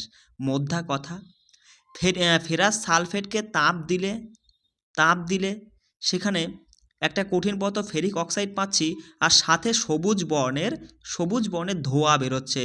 ওই যে সবুজ বর্ণের ধোঁয়াটা, সেটা হলো সালফার ডাই অক্সাইডের ধোঁয়া। তাহলে পরীক্ষায় প্রশ্ন দেবে যে ফেরাস সালফেটকে উত্তপ্ত করলে হচ্ছে তোমার হচ্ছে সালফার ডাই অক্সাইড গ্যাস নির্গত হয়। এই গ্যাসের বর্ণ মানে কী রঙের বর্ণ, বা বলতে পারে সরাসরি যে সালফার ডাই অক্সাইড গ্যাস কী বর্ণের আর কি দেখা যায়। বুঝতে পারছো? পরে প্রশ্নে যে মুখে ঘুরিয়ে দিতে পারে, তুমি ভালো করে পড়ে নাও, সবুজ বর্ণের, ঠিক আছে। যে তোমার হচ্ছে ফেরাস সালফেটকে উত্তপ্ত করলে যে গ্যাসটা নির্গত হয়, সেটা হচ্ছে সবুজ বর্ণের সালফার ডাই অক্সাইড গ্যাস, কখনোই সালফার ট্রাই নয় কিন্তু, ঠিক আছে, ওটাও গ্যাস। আচ্ছা দেখো, তাহলে এক্ষেত্রে তুমি কি দেখলে একটি বিক্রিয়ক পদার্থ ভেঙে সরল কয়েকটি বিক্রিয়াজাত পদার্থ তৈরি হয়েছে, এটাই হচ্ছে বিয়োজন অর্থাৎ পচন। আর বিয়োজনকেই বলা হয় তোমার হচ্ছে ডিকম্পোজিশন রিয়াকশন। আর এক্ষেত্রে কি হচ্ছে, এক্ষেত্রে তাপ দিতে হচ্ছে, অর্থাৎ এই বিক্রিয়াটা, বিয়োজন বিক্রিয়া তাপ খেয়ে নিচ্ছে, গ্রহণ করছে, তাই এখানে এটাকে আমরা বলবো তাপগ্রাহী বিক্রিয়া। আর তাপগ্রাহীকে ইংরাজিতে কি বলে বলো? ভুলে গেলাম, এন্ডোথার্মিক। এক্সোতে তাপ এক্সিট হচ্ছে, বেরিয়ে যাচ্ছে। বুঝতে পারছো আমি কি জন্য বারবার বলেছিলাম? এক্সোথার্মিক, এক্সো ই এক্স অর্থাৎ এক্সিট মানে তাপ বেরোচ্ছে, ওই জন্য সংমিশ্রণ বিক্রিয়াকে এক্সোথার্মিক বিক্রিয়া বলা হয় যদি সেখানে তাপ বেরোয়। আর বিয়োজনের ক্ষেত্রে এখানে এ কী করছে, তাপ গ্রহণ করে নিচ্ছে, তাপগ্রাহী অর্থাৎ এটা হচ্ছে এন্ডোথার্মিক। তাপমোচী এক্সো, তাপগ্রাহী এন্ডো। ঠিক আছে, দুটো জিনিস মাথায় রাখবা, গুলি যায় কিন্তু। আচ্ছা দেখো, এই যে উত্তপ্ত করছো তুমি কি, ফেরাস সালফেটের কেলাস, বলো ফেরাস সালফেটের কেলাসের সংকেত কি? সরাসরি প্রশ্নে দিয়ে দেবে যে ফেরাস সালফেটের কেলাসের সংকেত হলো FeSO4 7H2O, মাথায় রাখবে।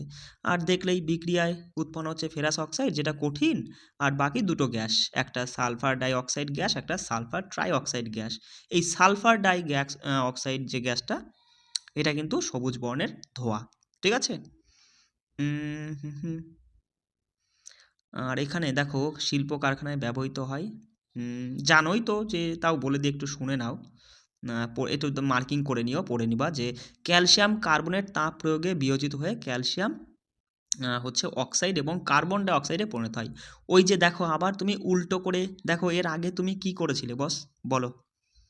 এর আগে তুমি ক্যালসিয়াম হাইড্রক্সাইডে তোমার হচ্ছে হাইড্রক্সাইডের সাথে কার্বন ডাই অক্সাইড গ্যাস যুক্ত করে ক্যালসিয়াম কার্বনেট তুমি পেয়েছিলে। এবার তুমি উল্টো করলে, ওই ক্যালসিয়াম কার্বনেট মানে চুনা পাথর বা মার্বেল, তাকে তুমি তাপ দিলে পরে সেখান থেকে সরাসরি পোড়াচুন পেয়ে যাবা, কোনো ক্যালসিয়াম হাইড্রক্সাইড বেরোবে না, সরাসরি পোড়াচুন আর সাথে কার্বন ডাই অক্সাইড গ্যাস পেয়ে যাবা। বিষয়টা বুঝতে পারছো? আর দেখো, এই যে ক্যালসিয়াম কার্বনেট তাপ প্রয়োগে বিয়োজিত হয়ে ক্যালসিয়াম অক্সাইড এবং কার্বন ডাই অক্সাইড গ্যাসে পরিণত হয়, যা একটি গুরুত্বপূর্ণ বিয়োজন বিক্রিয়া এবং শিল্প কারখানায় এটি ব্যবহৃত হয়। ক্যালসিয়াম অক্সাইডের অপর নাম হলো চুন বা পোড়াচুন। ঠিক আছে, এটাও কিন্তু মাথায় রাখবা, পোড়াচুন। ঠিক আছে, ক্যালসিয়াম অক্সাইডকে পোড়াচুন বলে। আর সিমেন্ট উৎপাদনে ব্যবহৃত হচ্ছে, পড়ে নিবা। দেখো, যখন তাপ প্রয়োগের ফলে কোনো বিয়োজন বিক্রিয়া ঘটে তখন তাকে তাপীয় বিয়োজন বিক্রিয়া বলা হয়, বা তাপগ্রাহী রাসায়নিক বিক্রিয়া বলে, বা এন্ডোথার্মিক রাসায়নিক বিক্রিয়া বলা হয়। ঠিক আছে, চলো। আচ্ছা এই দেখো, গুরুত্বপূর্ণ পয়েন্ট, যে লেড নাইট্রেট, এবার তোমাকে বলছি সংকেত লেখো, বলো, তুমি দেখবা না, না দেখে বলো লেড নাইট্রেটের সংকেত কি। আমি কিন্তু প্রথমেই বলে এসেছি, লেড হচ্ছে পিবি, আর নাইট্রেট মানে NO3, আর একটা হোল 2 হবে ব্যাকেট দিয়ে। ঠিক আছে, এইটা হচ্ছে লেড নাইট্রেট। তা এই লেড নাইট্রেটকে উত্তপ্ত করলে আমরা নাইট্রোজেন ডাই অক্সাইড, দেখো নাইট্রোজেন গ্যাস আলাদা, ঠিক আছে, আর নাইট্রোজেন ডাই মানে ওটা ও আসবে, অক্সিজেন আসে তার 2 হবে, আর ট্রাইতে NO3 হবে। ঠিক আছে, এই নাইট্রোজেন ডাই অক্সাইড গ্যাস নির্গত হয় এবং তার সাথে নাইট্রোজেন হচ্ছে না অক্সিজেন নির্গত হয়, সে ঠিক আছে। না, এই যে নাইট্রোজেন ডাই অক্সাইড গ্যাস নির্গত, এটা গুরুত্বপূর্ণ এই কারণে বলছি, এটা কিন্তু বাদামি বর্ণের একটা ধোঁয়া। পরীক্ষায় এখান থেকে বারবার প্রশ্ন আসে যে লেড নাইট্রেটকে যদি আমরা উত্তপ্ত করি, তাহলে যে বাদামি বর্ণের ধোঁয়া নির্গত হচ্ছে সেটা কোন গ্যাসের ধোঁয়া, সেটা মাথায় রাখবা, যে নাইট্রোজেন ডাই অক্সাইডের ধোঁয়া, যেটা বাদামি বর্ণের। কী রং? ভালো করে মাথায় রাখবা, বাদামি বর্ণের ধোঁয়া যে নির্গত হয়, লেড নাইট্রেটকে উত্তপ্ত করলে বাদামি বর্ণের যে ধোঁয়াটা, সেটাই হচ্ছে নাইট্রোজেন ডাই অক্সাইডের ধোঁয়া। ঠিক আছে, বুঝতে পারছো? চলো তারপরে দেখো, এই সমীকরণটা এখানে দেখে নাও, এই যে লেড নাইট্রেটকে আমরা উত্তপ্ত করলাম, তাপ দিলাম, আমরা পেলাম lead oxide, nitrogen die oxide এবং সাথে অক্সিজেন গ্যাসও পাবো। কি কি পাবো সেগুলোও কিন্তু প্রত্যেকটা ভালো করে মাথায় রাখবে।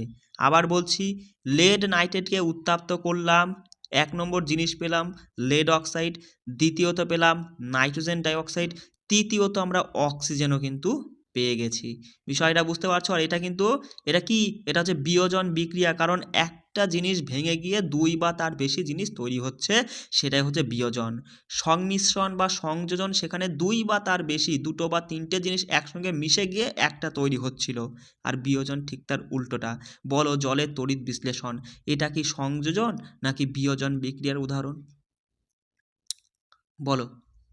বলো জলের তড়িৎ বিশ্লেষণ, এটা কিন্তু বিয়োজন বিক্রিয়া। দেখো, জল মানে বুঝতেই পারছো, H2O, একটা যৌগ। যেই না তুমি এখানে ইলেকট্রোলাইজেশন বা বলতে পারো যে তড়িৎ বিশ্লেষণ করবে, অমনি কি হবে দাদা, এই জলের মধ্যে হাইড্রোজেন একদিক চলে যাবে, অক্সিজেন আর একদিক চলে যাবে। তা এই হাইড্রোজেন কোথায় যাচ্ছে? দেখো, ওই তোমার হচ্ছে হাইড্রোজেন, জলের তড়িৎ বিশ্লেষণে হাইড্রোজেন কিন্তু তোমার ক্যাথোডে গিয়ে জমা হচ্ছে। কোথায়? এটা কিন্তু মাথায় রাখবে, ক্যাথোডের দিকে হাইড্রোজেন জমা হয়। আর এই জলের তড়িৎ বিশ্লেষণের সময় অ্যানোডের দিকে কিন্তু অক্সিজেন জমা হয়। কোথায়? অক্সিজেন অ্যানোডে জমা হয়, ক্যাথোডে হাইড্রোজেন। মাথায় রাখবা কি করে? অ অতে অতে অ্যানোড, অতে অক্সিজেন, আর হ কতে ক্যাথোড, হতে হাইড্রোজেন। বিষয়টা বুঝতে পারলে? মানে তুমি যেভাবে মাথায় রাখতে পারো, মাথায় রাখতে হবে, এই হচ্ছে মোদ্দা কথা। এবার তুমি যেভাবে মাথায় রাখতে পারো। এবার তার সাথে দেখে নাও, দেখো এই যে সিলভার ক্লোরাইড, সিলভার ক্লোরাইড, এটা কটা যৌগ বলবা? একটা যৌগ। এই একটা যৌগকে যে না তুমি সূর্যের আলোয়, দিনের বেলায় সূর্যের আলোয় রেখে দিলা, দেখবা ওখান থেকে এক ধরনের গ্যাস নির্গত হচ্ছে।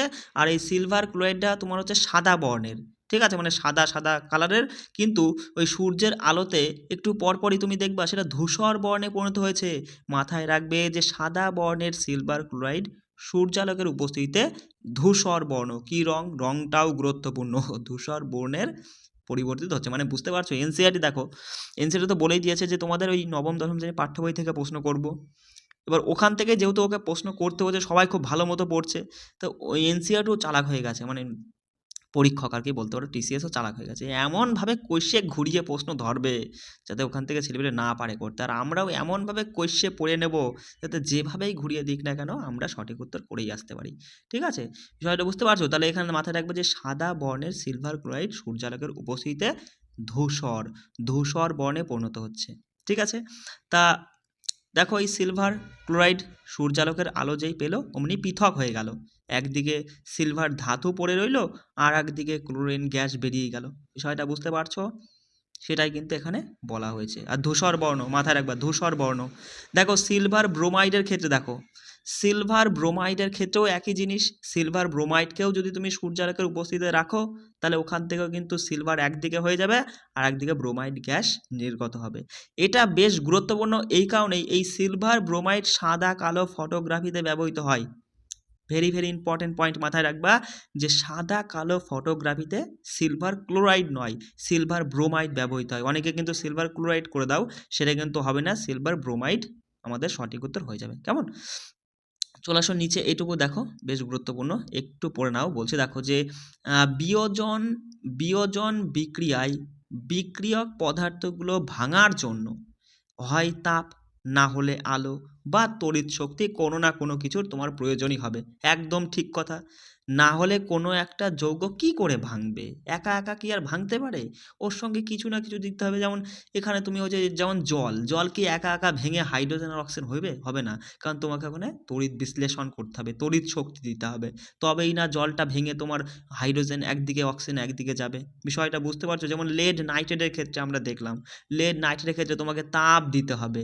তারপরে যেমন হচ্ছে সিলভার ক্লোরাইড সিলভার ব্রোমাইডের ক্ষেত্রে দেখলাম আলো দিতে হবে, সূর্যের আলো, তাই না? তবেই না সেটা ভেঙে গিয়ে দুই বা তার বেশি জিনিস তৈরি হবে। বিষয়টা বুঝতে পারছো? আচ্ছা দেখো, তা যে সকল বিক্রিয়ায় শক্তি শোষিত হয় তাকেই তাপ শোষক বা তাপগ্রাহী বিক্রিয়া বলে। তাহলে এই যে তোমার বিয়োজন বিক্রিয়ায় তাপ শোষিত হচ্ছে না তাপ নির্গত হচ্ছে, সেটা আগে বলো আমায়, বলো বলো। বিয়োজন বিক্রিয়ায় কিন্তু তাপ শোষিত হচ্ছে, এ কিন্তু তাপ নিচ্ছে, নিয়ে তবেই কিন্তু ভেঙে ফেলছে অনেক কিছু, তাই না? তাহলে এই জন্য এটাকে তাপ শোষক বা তাপগ্রাহী, আর এই তাপগ্রাহীকেই ইংরাজিতে বলা হয় এন্ডোথার্মিক। মাথায় রাখবে কি বললাম? এন্ডোথার্মিক রাসায়নিক বিক্রিয়া। বুঝতে পারছো? চলো দেখো প্রতিস্থাপন চলে আসি, যাকে ডিসপ্লেসমেন্ট ডিসপ্লেসমেন্ট রিয়াকশন বলে। আমি যা বলবো সেগুলো মাথায় রাখবা।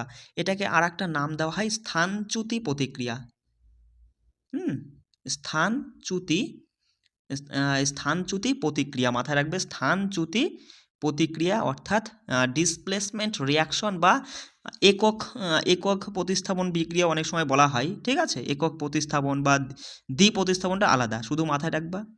প্রতিস্থাপন বিক্রিয়াকে স্থানচ্যুতি প্রতিক্রিয়াও বলা হয়, ডিসপ্লেসমেন্ট রিয়াকশনও বলা হয়, অথবা একক স্থানচ্যুতি বিক্রিয়াও কিন্তু বলা হয়ে থাকে। আর এখান থেকে এই পরীক্ষা থেকে কিছুই নেই, শুধুমাত্র এই পরীক্ষা থেকে একটা জিনিস মাথায় রাখবা, যেই কপার সালফেট আর লোহার পিনের দ্রবণে তোমার হচ্ছে পিনের বর্ণটা বাদামি হয়ে যায়। এই শুধু এই পরীক্ষার মধ্যে এইটুকু জিনিসই আছে ইম্পর্টেন্ট, যে লোহার পিনের বর্ণ বাদামি হয়ে যায় কিসে? ওই দাদা কপার সালফেটের মধ্যে লোহার পিন চুবিয়ে রাখলাম, চুবিয়ে রাখলে কিছু সময় পরে বার করলে পরে দেখবো পিনটা বাদামি বর্ণের হয়ে গেছে। ব্যাস এইটুকু নাই, ঠিক আছে? দেখো সিম্পল ব্যাপার দাদা, এটা হচ্ছে কি স্থানচ্যুতি বিক্রিয়া, তাই না? বা যাকে আমরা বলি প্রতিস্থাপন বিক্রিয়া। দেখো কি করে এটা, এই যে তোমার ফেরাস, এই ফেরাম আর কি, বা লোহা আয়রন বলতে পারো, এই আয়রনের সাথে তুমি কি করলে সালফেট কপার সালফেট যোগ করেছো, আয়রনের সাথে কপার সালফেট যোগ করেছো, যোগ করলে পরে একটা রাসায়নিক বিক্রিয়া ঘটলো। এবার রাসায়নিক বিক্রিয়ার পরে কি উৎপন্ন হবে দেখো, তুমি একটা জিনিস ভালো করে দেখতে পাচ্ছ, কপারের বন্ধু বা বান্ধবী ছিল সালফেট, তাই না?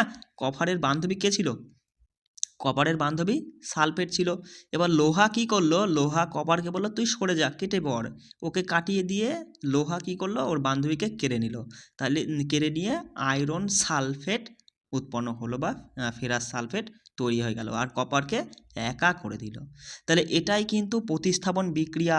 বিষয়টা বুঝতে পারছো? মানে এ ওরটা কেড়ে নিয়ে নিচ্ছে, ওকে আলাদা করে দিচ্ছে, সেটাই হচ্ছে প্রতিস্থাপন বিক্রিয়া। খুব সহজেই কিন্তু তুমি দেখে বুঝে যাবা, কিচ্ছু নেই, একদম ইজি জিনিস। দেখো দেখো পরেরটা দেখো, এই যে যেমন হচ্ছে জিঙ্ক, জিঙ্কের সাথে যদি কপার সালফেটের বিক্রিয়া করো, তাহলে জিঙ্ক সালফেট আর কপার উৎপন্ন হচ্ছে। জিঙ্ক একা ছিল, কপার কি ছিল, তার বান্ধবী সালফেটের সঙ্গে ছিল, তাই না? তাহলে এবার কি করলো, বিক্রিয়ার পরে জিঙ্ক বললো তুই সরে পড়, ও কী করলো, সালফেটকে নিয়ে নিল আর কপারকে একা করে দিল। তাহলে এটাই কিন্তু প্রতিস্থাপন বিক্রিয়া। একদম ইজি জিনিস, এসব মুখস্থ রাখতে হবে না, তুমি চোখে দেখা মাত্রই করতে পারবা। শুধু তুমি এইটুকু তো জানো যে জিঙ্কের সঙ্গে জেডেন, কপারের সঙ্গে সিইউ, SO4 মানে সালফেট। তাহলে এই সমীকরণ তুমি নিজে নিজে তৈরি করতে পারবা। বলো, তুমি আমায় বলো, তুমি যদি এইটুকু জিনিস যদি জানো, জিঙ্ক, কপার আর সালফেটের সংকেত যদি জানো, তুমি না দেখে পুরো সমীকরণটা নিজের খাতায় লিখতে পারবা না? এইটুকু প্রথমে লিখে নিবা, আর এইটুকু তো অটোমেটিক্যালি বলে দিবা যে ওটাকে হাটিয়ে দিয়ে এটা লিখে ফেলবো। বলো, লেড, লেড আর কপার ক্লোরাইড। দেখো লেড আর কপার ক্লোরাইডের সাথে বিক্রিয়া করলে লেড কি করবে, ক্লোরাইডকে নিয়ে নেবে, পরেরটাকে নেয় সব সময়, কারণ এটাও ধাতু এটাও ধাতু, ধাতু ধাতু কখনো এক হয় না। বিষয়টা বুঝতে পারছো? ওই জন্য লেড কি করলো, ক্লোরাইডকে নিয়ে নিল, অধাতুকে নিল। সবসময় ধাতু অধাতুকে আকর্ষণ করে, সেটা তুমি পরবর্তী সময় আমি বলবো, দেখে নিবা। যাই হোক, এখান থেকে দেখো এই ধাতু কি করলো, মানে সরি লেড কি করলো, ক্লোরাইডকে নিয়ে নিল, নিয়ে লেড ক্লোরাইড হয়ে গেল, কপারকে পৃথক করে দিল। এবার এই সব করার জন্য তো একটা ক্ষমতা দরকার, বলে না জোর যার মুল্লুক তার, ঠিক সেই রকমই তোমার এই দেখো, এই জিঙ্ক, তোমার হচ্ছে লেড, এরা কিন্তু কপারের থেকে বেশি সক্রিয় বা বেশি ক্ষমতাশালী, মানে এরা হচ্ছে বেশি সক্রিয় মৌল। ওই জন্য কপারকে দুর্বল পেয়েছে, ওকে সরিয়ে দেয় বারবার করে, যতই ও বন্ধু বান্ধব নিয়ে আসুক সরিয়ে দেয়। বিষয়টা বুঝতে পারলে? সেইটাই আর কি। দেখো দ্বি প্রতিস্থাপন, যাকে ডবল ডিসপ্লেসমেন্ট রিয়াকশন, বা বলবা যে দ্বৈত স্থানচ্যুতি প্রতিক্রিয়া বা অধক্ষেপণ বিক্রিয়া, যা যা নাম বলছি সাথে বইতে এরকম পাঁড় চিহ্ন দিয়ে দিয়ে পাশে রুল পেন্সিল দিয়ে লিখে নাও। কি কি বলছি শোনো, দ্বি প্রতিস্থাপন বিক্রিয়াকে ডবল ডিসপ্লেসমেন্ট রিয়াকশন বলে, বা দ্বৈত, দয় ঐকার দ্বৈত স্থানচ্যুতি প্রতিক্রিয়া বলে, বা অধক্ষেপণ বিক্রিয়াও বলা হয়। চারটে জিনিসের মানে চারটে নাম একই জিনিস। দেখো দেখো এটাও খুব সহজ জিনিস। আগেরটায় কি ছিল দাদা, আগে প্রতিস্থাপনে ছিল এ ওরটা কেড়ে নিয়ে ওকে আলাদা করে দিচ্ছে, আর এখানে এ ওরটা কেড়ে নিচ্ছে, ও এরটা কেড়ে নিচ্ছে। দেখো সেইটাই আর কি। দেখো সোডিয়াম সালফেট আর বেরিলিয়াম ক্লোরাইড, তাহলে এই যে সোডিয়াম সালফেট আর বেরিলিয়াম ক্লোরাইড, যেই না দুটো তুমি যোগ করলে অমনি রাসায়নিক বিক্রিয়ার ফলে কি হলো, কি দেখতে পাচ্ছি দাদা, সোডিয়াম তো সালফেটের বন্ধু ছিল, কিন্তু সোডিয়াম এখন কি হয়েছে, ওই বেরিলিয়ামের যে বন্ধু ক্লোরিন তাকে নিয়ে নিয়েছে, নিয়ে সোডিয়াম সালফেটের জায়গায় সোডিয়াম ক্লোরাইড হয়ে গেছে। দেখো সোডিয়াম কি করছে, ওরটা নিয়ে নিয়েছে, মানে এ ওর জিনিস নিয়ে নিচ্ছে, ও এরটা নিয়ে নিচ্ছে। আর বেরিলিয়াম কি করবে তাহলে, বেরিলিয়াম তোমার হচ্ছে ও যখন ক্লোরিন নিয়েই নিয়েছে, তখন বেরিলিয়াম তাহলে সালফেট নিয়ে নিল, বেরিলিয়াম সালফেট আর সোডিয়াম ক্লোরাইড হয়ে গেল। বিষয়টা বুঝতে পারছো কি? আবার বলছি শোনো, সোডিয়াম সালফেট বেরিলিয়াম ক্লোরাইড, সোডিয়ামের সাথে সালফেট ছিল, কিন্তু বিক্রিয়ার পরে আমরা দেখতে পাচ্ছি সোডিয়ামের সাথে ওর যে ওর যে সাথী ছিল সেটা নিয়ে নিয়েছে, ক্লোরিন নিয়ে নিয়েছে, অর্থাৎ সোডিয়াম ক্লোরাইড হয়ে গেছে। আর বেরিলিয়ামের সাথে ক্লোরিন ছিল, কিন্তু বিক্রিয়ার পরে দেখলাম বেরিলিয়ামের সাথে ক্লোরিন নেই, এই সোডিয়ামের সাথে যে ছিল তাকে সে নিয়ে বেরিলিয়াম সালফেট হয়ে গেছে। আর এই বেরিলিয়াম সালফেটটাই কিন্তু একটা অধক্ষেপ, মানে সাদা দুধের মতো। মানে মোদ্দা কথা বলবা দাদা, তুমি যদি তোমার যে সোডিয়াম সালফেটের সাথে বেরিলিয়াম ক্লোরাইডের রাসায়নিক বিক্রিয়া ঘটাও, তাহলে সেক্ষেত্রে সাদা দুধের মতো এক ধরনের জিনিস পাবা, সেটাই হচ্ছে বেরিলিয়াম সালফেট, যাকে অধক্ষেপ বলা হয়। ঠিক আছে, বা এটাকে কিন্তু তোমার এই অদ্রবণীয় লবণও বলে।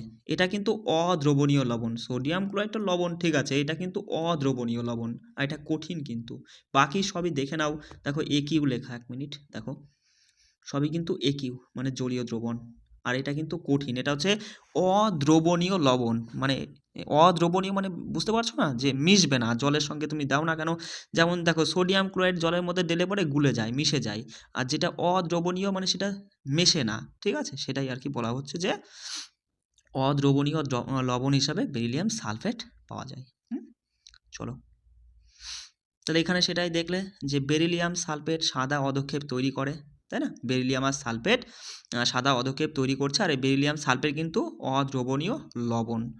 আর এইটা গুরুত্বপূর্ণ মাথায় রাখবে যে এই তোমার হচ্ছে দ্বিপ্রতিস্থাপন বিক্রিয়া বা দ্বৈত স্থানচ্যুতি প্রতিক্রিয়া বা অধক্ষেপণ বিক্রিয়ায় তোমার হচ্ছে আয়নের বিনিময় ঘটে। আয়নের বিনিময় ঘটে, তাহলে নিম্নলিখিত কোন রাসায়নিক বিক্রিয়ায় আয়নের বিনিময় ঘটে? দ্বিপ্রতিস্থাপন বিক্রিয়ায় কিন্তু আয়নের বিনিময় ঘটে। আচ্ছা, একটু মনে করো, স্মরণ করো ওই যে আমরা একদম প্রথমে লেড নাইট্রেট আর পটাশিয়াম আয়োডাইড মিশিয়েছিলাম না, মনে পড়ছে কি? তাহলে সেক্ষেত্রে সেক্ষেত্রে সেক্ষেত্রে কি অধক্ষেপ উৎপন্ন হয়েছিল? অবশ্যই অধক্ষেপ উৎপন্ন হয়েছিল। আমি একটু লেখার চেষ্টা করছি, দেখো পিবি NO3 এটা হচ্ছে লেড নাইট্রেট, আর পটাশিয়াম আয়োডাইড বিক্রিয়ার ফলে উৎপন্ন হবে কি পটাশিয়াম, সরি আগে লেখো, একটা অসুবিধা নেই, লেড আয়োডাইড যোগ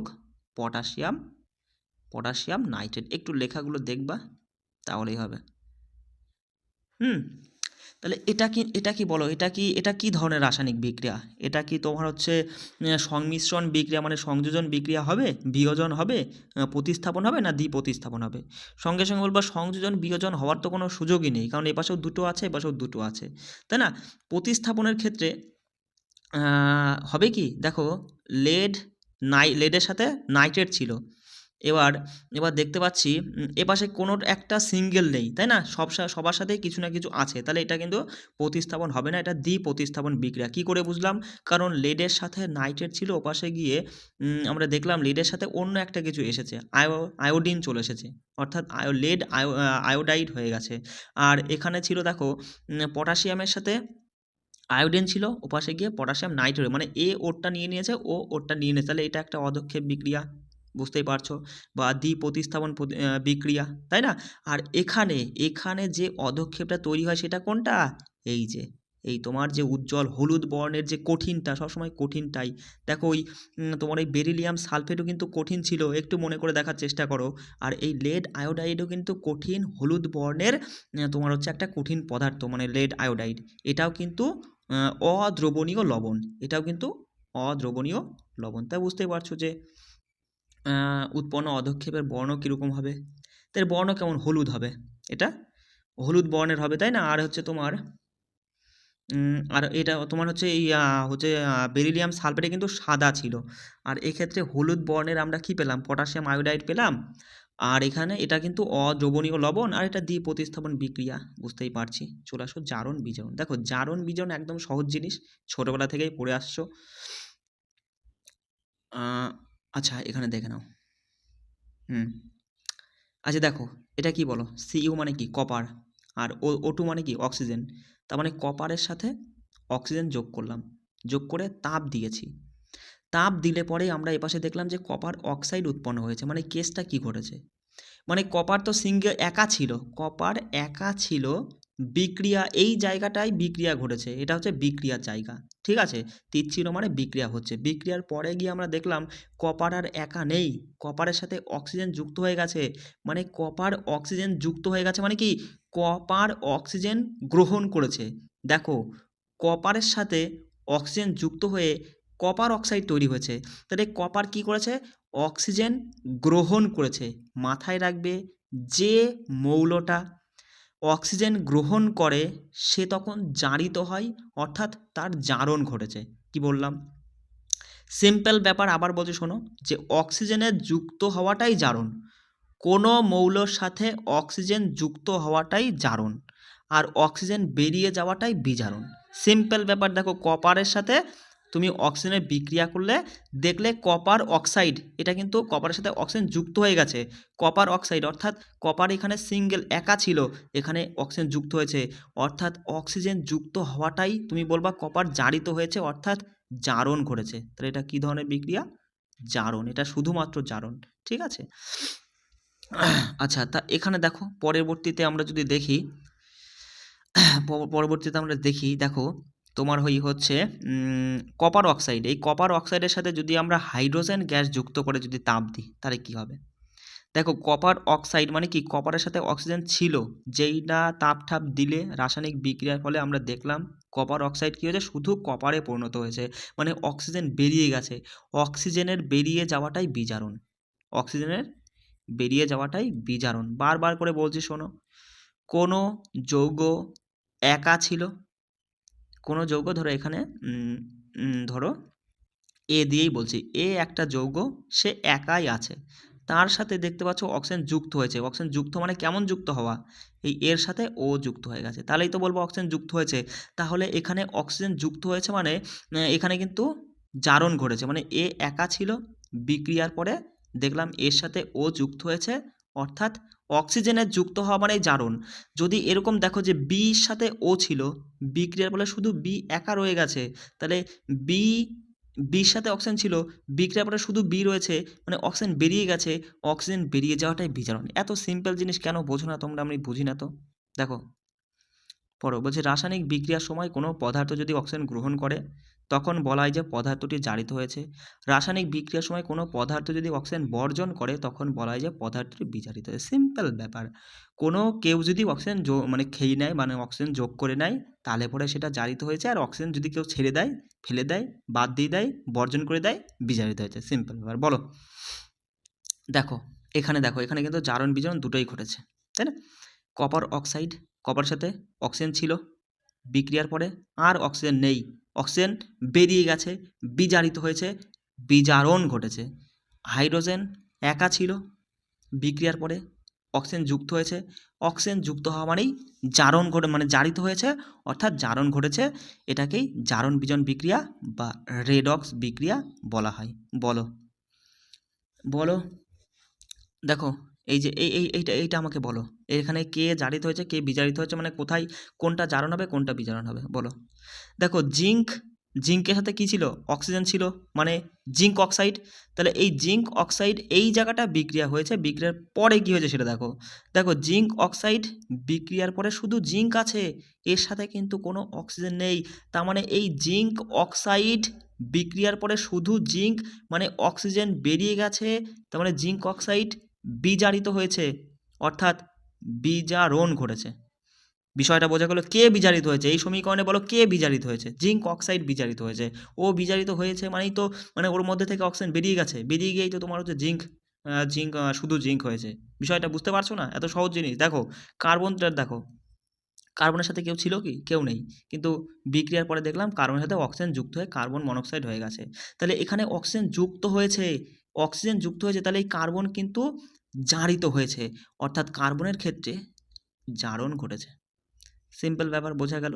তাহলে পরেরটা বলো, ম্যাঙ্গানিজ ডাই অক্সাইড সাথে HCl অর্থাৎ হাইড্রোক্লোরিক অ্যাসিডের বিক্রিয়ায় তোমার হচ্ছে ম্যাঙ্গানিজ ক্লোরাইড, জল এবং ক্লোরিন গ্যাস নির্গত হচ্ছে। তাহলে বলো, চলো এক্ষেত্রে দেখো এখানে এই দুটো জিনিস দেখো, এই দুটো জিনিসের মধ্যে একটা আছে ম্যাঙ্গানিজ যার সাথে অক্সিজেন রয়েছে, একটা এখানে তোমার হচ্ছে ক্লোরিন যার সাথে হাইড্রোজেন রয়েছে, ঠিক আছে। কারণ এক্ষেত্রে দেখো উম, হ্যাঁ, এই ম্যাঙ্গানিজের সাথে অক্সিজেন ছিল, বিক্রিয়ার পরে আগে কি হয়েছে সেটা দেখো।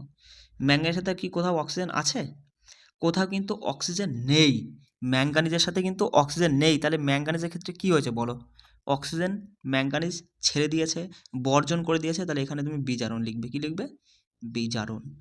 এবার দেখো এই যে হাইড্রোক্লোরিক অ্যাসিডের সাথে দেখো এই ক্লোরিনের ক্ষেত্রে দেখো, এই ক্লোরিনের ক্ষেত্রে আগে হাইড্রোজেন ছিল, কিন্তু এখন ক্লোরিন পুরোপুরি একা হয়ে গেছে, ওর সাথে কিন্তু হাইড্রোজেন নেই, তাহলে এখানে আমি বলবো এখানে জারণ ঘটেছে। এই জায়গাটাই অনেকে বুঝবা না, কিন্তু আমি তোমাকে বুঝিয়েই ছাড়বো। শোনো, দেখো এই জারণ বিজারণের ক্ষেত্রে যদি কোনো যৌগ বা মৌল, যদি কোনো যৌগ বা মৌল অক্সিজেন যোগ করে, ধরো এ একটা মৌল বা যৌগ যাই বলো না কেন, এ কি করেছে? অক্সিজেন গ্রহণ করেছে, তাই আমি যোগ চিহ্ন দিলাম। অক্সিজেন গ্রহণ করেছে, কেউ যদি অক্সিজেন গ্রহণ করে তাহলে সেক্ষেত্রে কি হয়? জারণ হয়। এবার দেখলাম যে অক্সিজেনের ক্ষেত্রে অক্সিজেন অক্সিজেন মানে এ এ অক্সিজেন গ্রহণ না করে তার বদলে কি করেছে? হাইড্রোজেন বর্জন করেছে, হাইড্রোজেন ছেড়ে দিয়েছে, মাইনাস চিহ্ন দিলাম। তার মানে বোঝা যাচ্ছে দাদা, কোনো মৌল বা যৌগ যদি অক্সিজেন গ্রহণ করে অথবা হাইড্রোজেন ছেড়ে দেয়, তার কাছে অক্সিজেন নেই কিন্তু হাইড্রোজেন ছিল, সে ছেড়ে দিয়েছে, তাহলেও কিন্তু সে সে জারিত হয়েছে, অর্থাৎ তারও কিন্তু জারণ করেছে। মানে অক্সিজেন আর হাইড্রোজেনের ব্যাপারটা পুরোপুরি আলাদা। আমরা এতদূর পর্যন্ত কি জানলাম? আমরা এতদূর পর্যন্ত জানলাম যদি কোনো মৌল অক্সিজেন গ্রহণ করে তাহলে সে জারিত হবে, মানে তার জারণ হবে, আর অক্সিজেন যদি ছেড়ে দেয় তাহলে বিজারণ হবে। কিন্তু হাইড্রোজেনের ক্ষেত্রেও কিন্তু জারণ বিজারণ হয়, কিন্তু সেক্ষেত্রে আলাদা। যদি কেউ হাইড্রোজেন গ্রহণ করে, হাইড্রোজেন কেউ গ্রহণ করে তাহলে সে বিজারিত হবে, আর হাইড্রোজেন যদি কেউ ছেড়ে দেয় তাহলে সে জারিত হবে, অর্থাৎ জারণ করবে। মানে পুরোপুরি আলাদা। বিষয়টা বুঝতে পারছো? বুঝতে পারছো কি? বুঝতে পারলে না আমাকে বলো তো, ক্লাসটা অনেক লম্বা হয়ে যাচ্ছে। আমি আর একবার বলবো, আর একবার বলে দিচ্ছি, ভালো হবে, অনেকে হয়তো বোঝোনি। আচ্ছা দাদা, আচ্ছা দাদা, এখানে দেখো জিঙ্ক অক্সাইড, জিঙ্ক অক্সাইড কি হয়েছে বলো? জিঙ্ক অক্সাইডের ক্ষেত্রে আমরা দেখলাম অক্সিজেন ছিল, বিক্রিয়ার পরে অক্সিজেন বেরিয়ে গেছে, অক্সিজেন বেরিয়ে যাওয়াটা বিজারণ, তাই না? অক্সিজেন বেরিয়ে যাওয়াটা বিজারণ। এবার অক্সিজেন বেরিয়ে যাওয়াটা বিজারণ যেরকম, ঠিক হাইড্রোজেন যুক্ত হওয়াটাও কিন্তু বিজারণ। এখানে ধরো জিঙ্কের হাতে কিছু ও ছিল না, শুধু জিঙ্ক ছিল, কিন্তু বিক্রিয়ার পরে দেখলাম আমরা জিঙ্কের পরে হাইড্রোজেন যুক্ত হয়েছে, তাহলে এক্ষেত্রেও কিন্তু তুমি একই জিনিসই বলবা, বিজারণ করেছে। বুঝতে পারছো আমার কথা? কার্বনের ক্ষেত্রে দেখো, কার্বনের ক্ষেত্রে কার্বন একা ছিল, অক্সিজেন যুক্ত হয়েছে, কোনো মৌল বা যৌগের সাথে অক্সিজেন যুক্ত হওয়াটা জারণ, তাহলে এক্ষেত্রে কী বলবা? সঙ্গে সঙ্গে বলবা দাদা জারণ হয়েছে, তাই না? এবার আমি যদি এখানে বলি যেমন অক্সিজেন যুক্ত হওয়াটাও জারণ, ঠিক একই রকমই হাইড্রোজেন বেরিয়ে যাওয়াটাও জারণ। ধরো এখানে কার্বনের সাথে এইচ ছিল, হাইড্রোজেন ছিল, কিন্তু বিক্রিয়ার ফলে অক্সিজেন এখানে নেই, বাদ দাও, অক্সিজেনকে আনো না। এখানে সিএইচ ছিল, মানে কার্বনের সাথে কথার কথা বলছি, হাইড্রোজেন ছিল। তাহলে এক্ষেত্রে তুমি দেখছো যে হাইড্রোজেন নেই, সি একা পড়ে রয়েছে, তাহলেও কিন্তু সেই জারণই হবে। মোদ্দা কথা, অক্সিজেনের সরাসরি বলবা যে কোনো বিক্রিয়ায়, চলো আমি চলে যাই, হচ্ছে আমাদের লেখা আছে, মানে পাঠ্য বইতে রয়েছে, দেখো কোনো বিক্রিয়ায়, কোনো বিক্রিয়ায় কোনো পদার্থে যদি অক্সিজেন যুক্ত হয় বা কোনো পদার্থ থেকে, বা কোনো পদার্থ থেকে যদি হাইড্রোজেন অপসারিত হয় তাহলেও কিন্তু পদার্থটা জারিত হবে, অর্থাৎ জারণ ঘটবে। অথবা যদি কোনো, যদি কোনো, যদি কোনো বিক্রিয়ায় কোনো পদার্থ থেকে অক্সিজেন অপসারিত হয়, মানে অক্সিজেন বেরিয়ে যায়, বা বা পদার্থটির সঙ্গে যদি হাইড্রোজেন যুক্ত হয় তাহলেও কিন্তু সেটা বিজারিত হয়েছে। এই লাইনটা কিন্তু ভালো করে পড়ে নিবা, কেমন? আর কিছু নেই, আর অল্প একটু আছে, চলো একবারে শেষ করেই ফেলবো, ঠিক আছে? আচ্ছা, অপক্ষয় বিষয়টা কি দাদা? অপক্ষয় কিছুই না, ওই তোমার হচ্ছে লোহার দা, কোদাল, কাঁচি যদি দীর্ঘদিন ফেলে রাখি তাহলে আমরা দেখব যে কি হয়, ওই তোমার হচ্ছে জং ধরে যায়, তাই না? মরচে ধরে, তা সেটাই হচ্ছে অপক্ষয়। দেখো ওই যে বলছে যে যখন যখন কোনো ধাতুর চারপাশের জলীয় বাষ্প, অ্যাসিড ইত্যাদির মতো পদার্থ দ্বারা আক্রান্ত হয় তখন পদার্থটি ক্ষয়প্রাপ্ত হয় এবং এই পদ্ধতিকে বলা হয় অপক্ষয়। যেমন সিলভার, এটা মিলভার নয়, বানান ভুল হয়েছে।